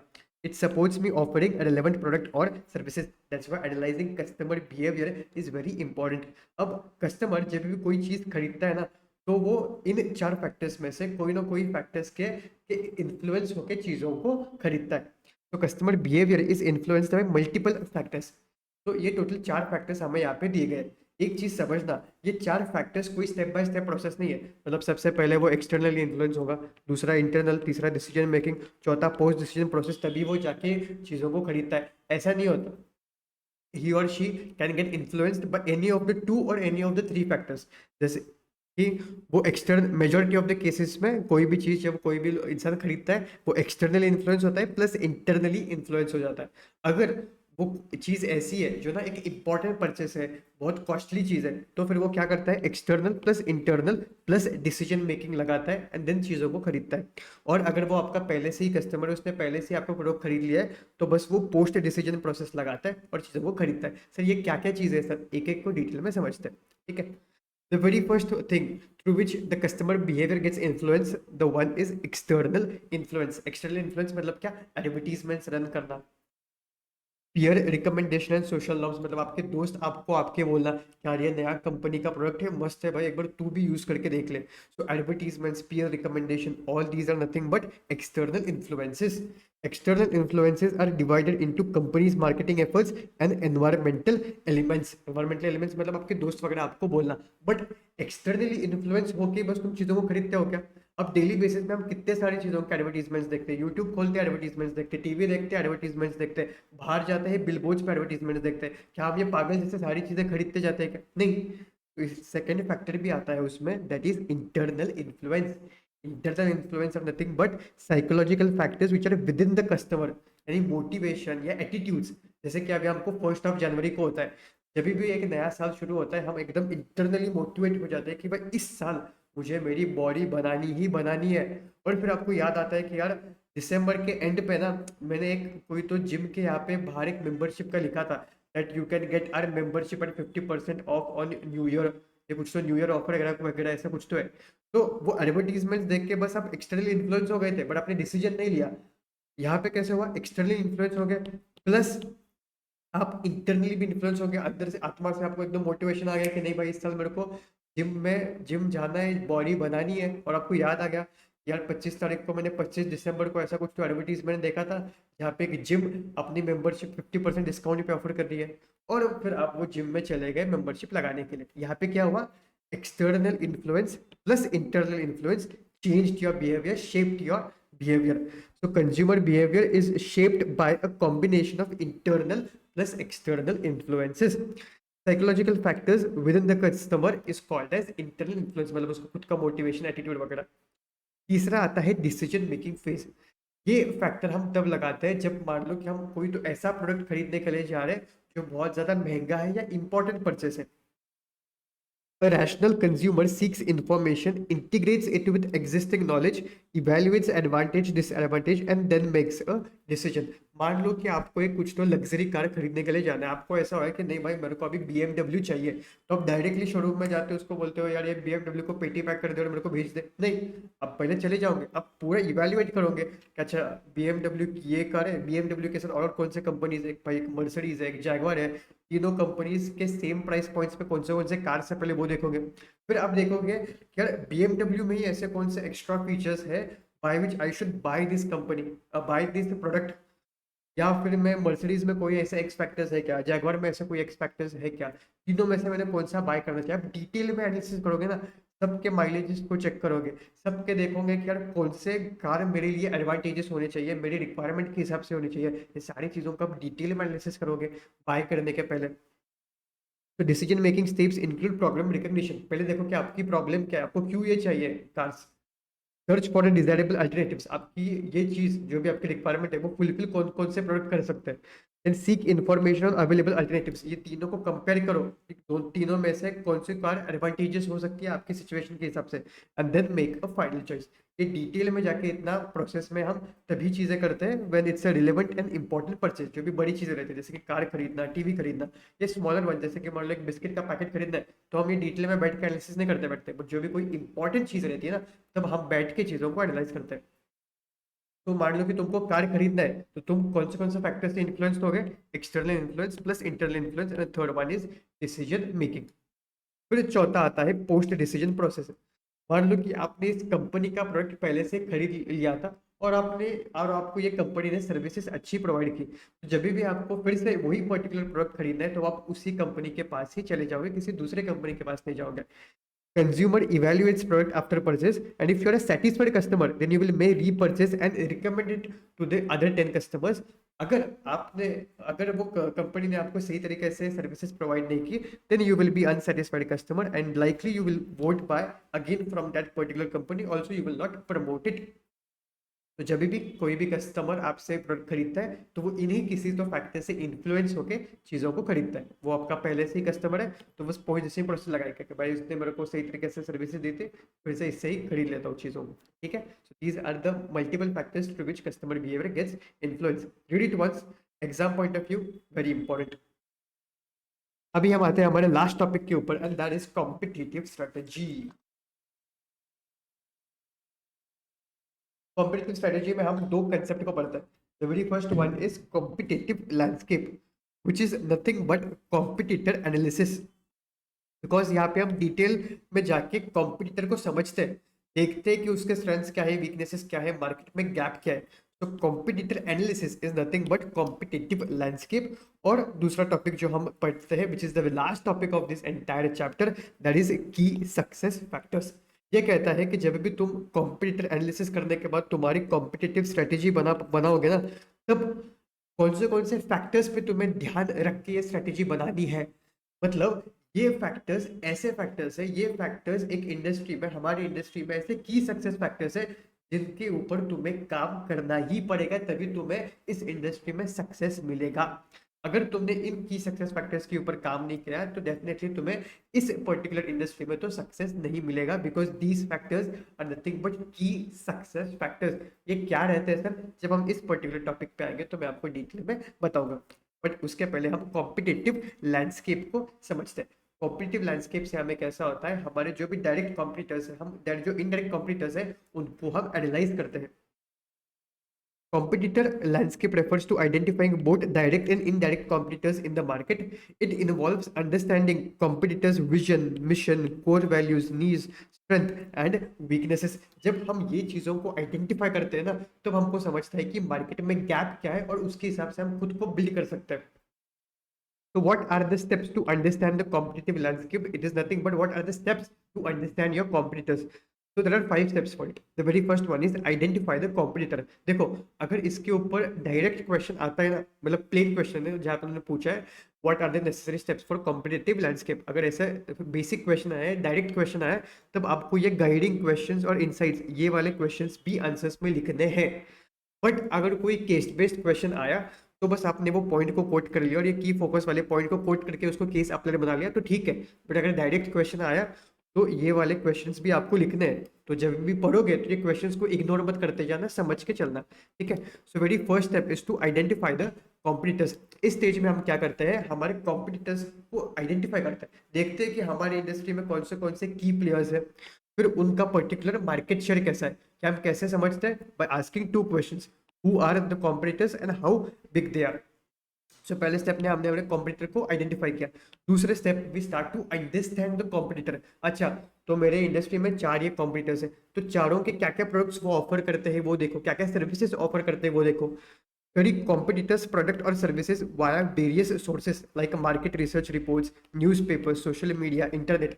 तीसरा, determine the competitors strength। ये जो भी कॉम्पिटिटर्स है ना मेरे मार्केट में, फिर उनके पास स्ट्रेंथ क्या है। एक कॉम्पिटिटर के पास ज्यादा मार्केट शेयर है तो उसके पास ज्यादा मार्केट शेयर क्यों है, क्या है उसकी strength. Analyse what competitors do well, क्या उनकी प्रोडक्ट क्वालिटी बहुत अच्छी है क्या, या उनकी मार्केटिंग करने की जो टेक्निक है वो बहुत अच्छी है क्या, या फाइनेंशियल्स, यार उनके पास कैश बहुत अच्छा खासा होल्ड में है क्या, कैश रिजर्व्स बहुत ज़्यादा अच्छे है क्या, या उनकी एचआर बहुत अच्छी है क्या। ये नहीं देखना रे, ऐसा नहीं करना है। एचआर मतलब जो लोगों को उन्होंने रिक्रूट किया है, क्या वो लोग कंपनी में अच्छे हैं क्या, क्या उन्होंने टॉप कॉलेज से लोगों को रिक्रूट किया जो बहुत ज़्यादा नॉलेजेबल है, जो नए नए इनोवेटिव आइडियाज लेके आ रहे हैं, जिसकी वजह से कंपनी खुद को डिफरेंशिएट कर पा रही है इन द मार्केट। तो आपको देखना पड़ेगा कि कंपनी की स्ट्रेंथ क्या है, या लोग उनकी स्ट्रेंथ है, या उनके फाइनेंसेस उनके स्ट्रेंथ है, या मार्केटिंग करने का तरीका उनका स्ट्रेंथ है, या प्रोडक्ट की क्वालिटी उनकी स्ट्रेंथ है, उसको डिटेल में समझो। चौथा, डिटरमाइन कॉम्पिटिटर वीकनेसेस। अब हर इंसान की कुछ ना कुछ तो वीकनेस रहती है, वैसे हर कंपनी के हर प्रोडक्ट की कुछ ना कुछ तो वीकनेसेस रहते हैं, वो आपको आइडेंटिफाई करना पड़ेगा। Identify areas where competitors is lacking or weak using reviews, reports, or their financials. And the last thing is put all information together. ये जो भी चीज़ों को आपने आइडेंटिफाई किया ना, जो भी आइडेंटिफाई करके समझा, वो सारी चीज़ों को अभी एक साथ ले लो। Put all information together. Combine all competitors' information to identify gap in their offerings, areas the firm which needs to be strengthened. मतलब देखो कि यार अच्छा ये जो मेरे कॉम्पिटिटर्स है ना, उनकी ये वीकनेस है, एक काम करता हूँ मैं उन चीज़ों में खुद को बिल्ड करना शुरू कर देता हूँ। अच्छा ये थोड़े स्ट्रेंथ के पॉइंट्स है, इस स्ट्रेंथ पॉइंट के ऊपर मैं तो काम करूंगा और उनके वीकनेसेस वाले पॉइंट पे भी काम करूंगा, so that I can able to attract the customers. Combine all competitors' information to identify gap in their offering, areas the firm needs to be strengthened, and opportunities to exploit competitors' weaknesses. तो ये आपको समझेगा when you will put all information together. So these are the 5 steps in competitive landscape. Very simple to understand और इसके ऊपर अभी Jan 26 में question आया था। ठीक है, very simple to understand. The very first step is to identify the competitor, the second step is to understand the competitor, third step is to understand their strength, fourth is to understand their weaknesses, and the very last step is to put all information together and identify where is the gap, identify where you can strengthen yourself, identify where is the opportunity so that you can build your product accordingly. अभी हम आते हैं हमारे last topic के ऊपर, and that is key factors for competitive success, which is nothing but KSF। जैसा मैंने आपको कहा, KSF are nothing but key success factors in your organization, जिन फैक्टर्स के ऊपर आपको काम करना ही पड़ेगा अगर आपको इस इंडस्ट्री में सक्सेस हासिल करनी है तो। फॉर एग्जाम्पल मुझे मान लो मुझे मोबाइल मैन्युफैक्चर्स करने और मोबाइल बेचने थे, तो फिर मैं क्या किया, मैं देखना शुरू कर दिया कि क्या क्या चीज़ें इंपॉर्टेंट रहती है अगर मुझे मोबाइल इंडस्ट्री में सक्सेस हासिल करनी हो तो। सबसे पहला मुझे आइडेंटिफाई हुआ वो था प्रोडक्ट फीचर। मतलब कस्टमर मोबाइल जब भी खरीदने के लिए आता है तो वो सबसे पहली चीज़ देखता है कि यार इस मोबाइल फ़ोन में क्या क्या फीचर्स हैं जो मुझे रिलेवेंट है, क्या क्या फीचर्स हैं जो अच्छे हैं, तो सबसे पहले वो प्रोडक्ट फीचर्स देखता है। सेकंड, उसकी ये भी रिक्वायरमेंट रहती है कि यार 3-4 साल के बाद में ये फ़ोन को ना बदलूंगा, एक नया फ़ोन लूंगा, तो क्या ये कंपनी मुझे 3-4 साल के बाद एक रिलेवेंट फ़ोन दे पाएगी क्या, एक इनोवेटिव फ़ोन दे पाएगी क्या। अभी 3-4 साल के बाद अगर मुझे कुछ तो उनको रिलेवेंट फ़ोन देना है, इनोवेटिव फ़ोन देना है, मेरे ही इकोसिस्टम में अगर मुझे उनको रखना है, तो आज मुझे पैसा इनोवेशन में स्पेंड करना पड़ेगा। यस और नो। तो मोबाइल इंडस्ट्री में मुझे अगर सस्टेन करना है तो मुझे आज इनोवेशन में भी स्पेंड करना पड़ेगा। यस और नो। और तीसरा है डिस्ट्रीब्यूशन चैनल्स। अगर मुझे इंडिया पे टॉप पोजीशन पे पहुंचना है तो मुझे एटलीस्ट पैन इंडिया बेसिस पे मेरा डिस्ट्रीब्यूशन नेटवर्क होना चाहिए, जहाँ पे मेरे प्रोडक्ट पैन इंडिया बेसिस पे सारे जगह पे अवेलेबल हो। तो अगर मुझे मोबाइल इंडस्ट्री में सक्सेस हासिल करनी है इंडिया में, तो मुझे समझा कि मेरी इंडस्ट्री में मुझे 3 की सक्सेस फैक्टर्स के ऊपर काम करने पड़ेगा। That is product features, innovation and the third one is distribution channels. अगर मैंने तीनों पे काम किया, तीनों में खुद को आउट परफॉर्म करना शुरू कर दिया, then definitely I will be able to achieve success in this particular industry. So KSF are nothing but the prerequisites for the success in an industry. Now ये factors कुछ भी हो सकते हैं. It can be a particular strategy. It can be the product characteristics, like we say, like product features. It can be resources, competencies, competitive capabilities.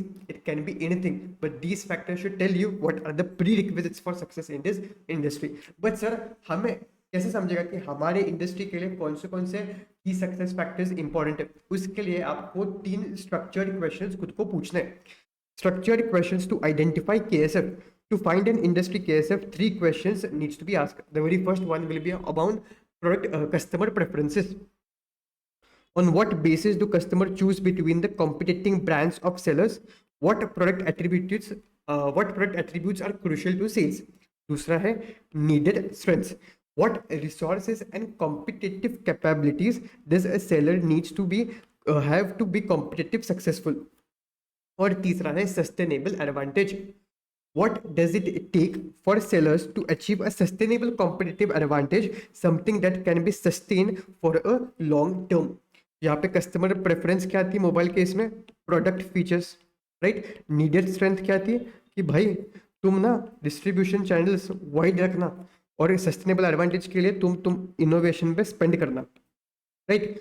तो पहला question क्या पूछना है, on what basis do customer choose between the competing brands of seller. दूसरा क्या पूछना है, needed strength, what resources and competitive capabilities does the seller needs to have to compete successfully. And तीसरा sustainable advantage, what does it take for the sellers to achieve a sustainable competitive advantage, something that can be sustain for a long term. ये तीन structured question तुमने खुद को पूछ लिए, then तुम्हें समझेगा कि तुम्हारे इंडस्ट्री में कौन से KSF है। फिर उसके ऊपर और एक क्वेश्चन आता है that identifying the right KSF is top priority, because क्यों हमको सही KSF को आइडेंटिफाई करना है, उसके लिए आपको 4 पॉइंट का आंसर लिख के आना है। Identifying the right KSF is very well important, because कि जब तुम्हें समझता है कि यार इस इंडस्ट्री में अगर मुझे सक्सेस पाना है तो ये फैक्टर्स इंपॉर्टेंट है, तो तुम तुम्हारी स्ट्रैटेजी उसके हिसाब से टेलर कर सकते हो।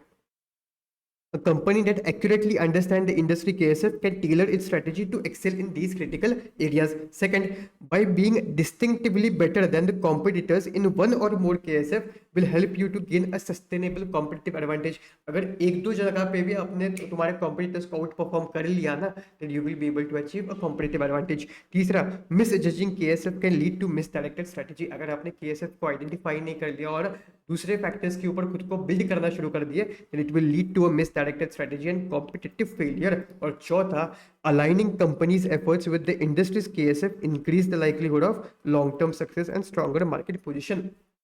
KSF को समझ के आपने उसके हिसाब से खुद को स्ट्रेटजीज बनानी शुरू कर दी, आपको लॉन्ग टर्म सक्सेस मिलने के पॉसिबिलिटीज बढ़ जाते हैं और आप खुद को एक स्ट्रॉन्गर मार्केट पोजीशन पे सेटल कर लेते हो। नाउ फिर ये बेसिक चीज़ें जो हमने यहाँ पे देखी, that use KSF as a cornerstone of business strategy, focus energy on excelling at one or more KSF to gain long term advantage, and a firm that is distinctively better on a key factors gain a strong market position. यही चीज़ हमने यहाँ पे देखी। Now, KSF can change across industries and also within the same industry over the period of time. KSF कोई ऐसी चीज़ नहीं है जो एक बार आपने डिसाइड कर लिया कि यार ये तीन चीज़ अभी रिलेवेंट है तो वो लाइफ टाइम तक उतनी चीज़ें रिलेवेंट रहेगी। ये टाइम चेंज हो सकती है और हर इंडस्ट्री के हिसाब से अलग अलग हो सकती है।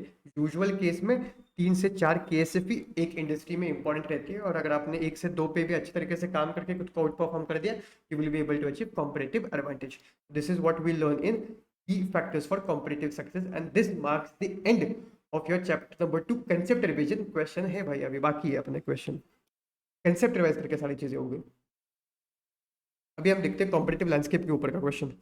Mister Arun Kumar has built a successful business in a handmade ceramic products industry in Gujarat. His company Ceramic Crafts is renowned for crafting distinctive high quality ceramic home decor items that have gained a strong foothold in the market. However, recent market shifts and rising competition have impacted their sales. Seeking the professional guidance, Mr. Kumar consults a strategic advisor who recommends an in-depth analysis of the competitive landscape। मतलब competitive के 5 landscape के 5 steps है, ये आपको यहाँ पे लिखाने हैं। To comprehend the competitive landscape, what steps should Mr. Kumar follow? कुछ नहीं, basically 5 पॉइंट जो हमने डिस्कस किए वो आपको लिखना है। That identify the competitors, understand the competitors, फिर उनके स्ट्रेंथ को समझे, वीकनेसेस को समझे, put all information together। अब यहाँ पे इतनी इन्फॉर्मेशन स्पेसिफिकली उन्होंने प्रोवाइड नहीं की, तो आप जनरल इन्फॉर्मेशन लिखोगे बट केस अप्लाइड वे में लिखोगे।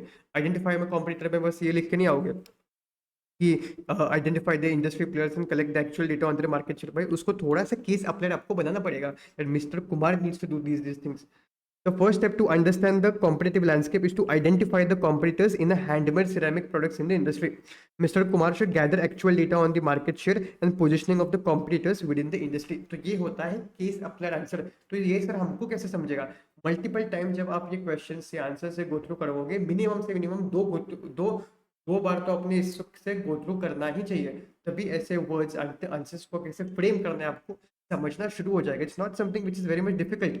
वही पॉइंट को बस थोड़ा सा केस अप्लाइड वे में लिखना है, एज इट इज वही वर्ड्स है, तो उसको केस अप्लाइड वे में लिखना है, तो कोई चीज़ डिफिकल्ट नहीं है। बट एक बार में अगर आपने ऐसा एजम्पशन लेके बैठ गए कि भाई मैं अभी अभी पढ़ रहा हूँ और मेरे को अभी अभी ऐसा सब चीज़ें याद आनी चाहिए, वो तो पॉसिबल नहीं है। वो आपने खुद से एकदम बहुत ही ज़्यादा एस्टिमेट करके बैठ गए, किसी से भी इतना पॉसिबल नहीं है।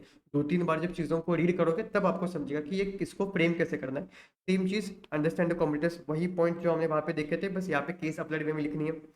Once the competitors have been identified, Mr. Kumar can use market research reports, the internet, newspaper, social media, industry reports to understand the product and services offered by the customer. ये same point हमने यहाँ पे पढ़ा था ना,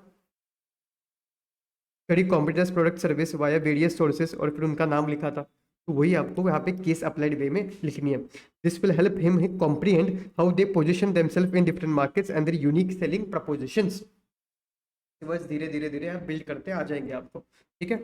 ये PYQ नवंबर 23 का question है, ओल्ड सिलेबस का, लास्ट अटेम्प्ट था ये ओल्ड सिलेबस का, इंपॉर्टेंट क्वेश्चन। अभी KSF के ऊपर जो अब तक जो क्वेश्चन आया ना वो डायरेक्ट क्वेश्चन आया था, it's was very simple question. बताओ PYQ मेज 25, what do you mean bye KSF, जो हमने वहाँ पे मीनिंग देखा था KSF का, वो आपको वहाँ पे लिखना है। Structure the questions answer to which can help identify KSF of a company, तो 3 कैटेगरी हमने देखे थे, वो आपको यहाँ पे लिखने। Also state as to how the understanding can help ascertain sustainable competitive advantage, यानी ये बात कर रहे हैं इसके बारे में, identifying the right KSF is top priority because, और relevance of sustainable competitive advantage, मतलब KSF को आइडेंटिफाई करके आप कॉम्पिटिटिव एडवांटेज कैसे मेंटेन रख सकते हो, इसके बारे में बात करते हैं। सबसे पहले अपनी मीनिंग को लिख दिया, स्ट्रक्चर क्वेश्चंस को लिख दिया, और relevance of sustainable competitive advantage के 4 पॉइंट्स को आपने मेंशन कर दिया, ठीक है। तो this marks the end of your chapter number 2 revision. If you like it then don't forget to share it with your friends, like करना और वीडियो के नीचे कमेंट भी करना कि कैसे आपको हेल्प हो रही है इस रिवीजन लेक्चर्स के थ्रू, क्या आपको क्लैरिटी मिल रही है, क्या आपको कॉन्फिडेंस आ रहा है कैसे में, मुझे कमेंट के थ्रू जरूर बताना। Okay, that's it from my side, tata bye bye, see you.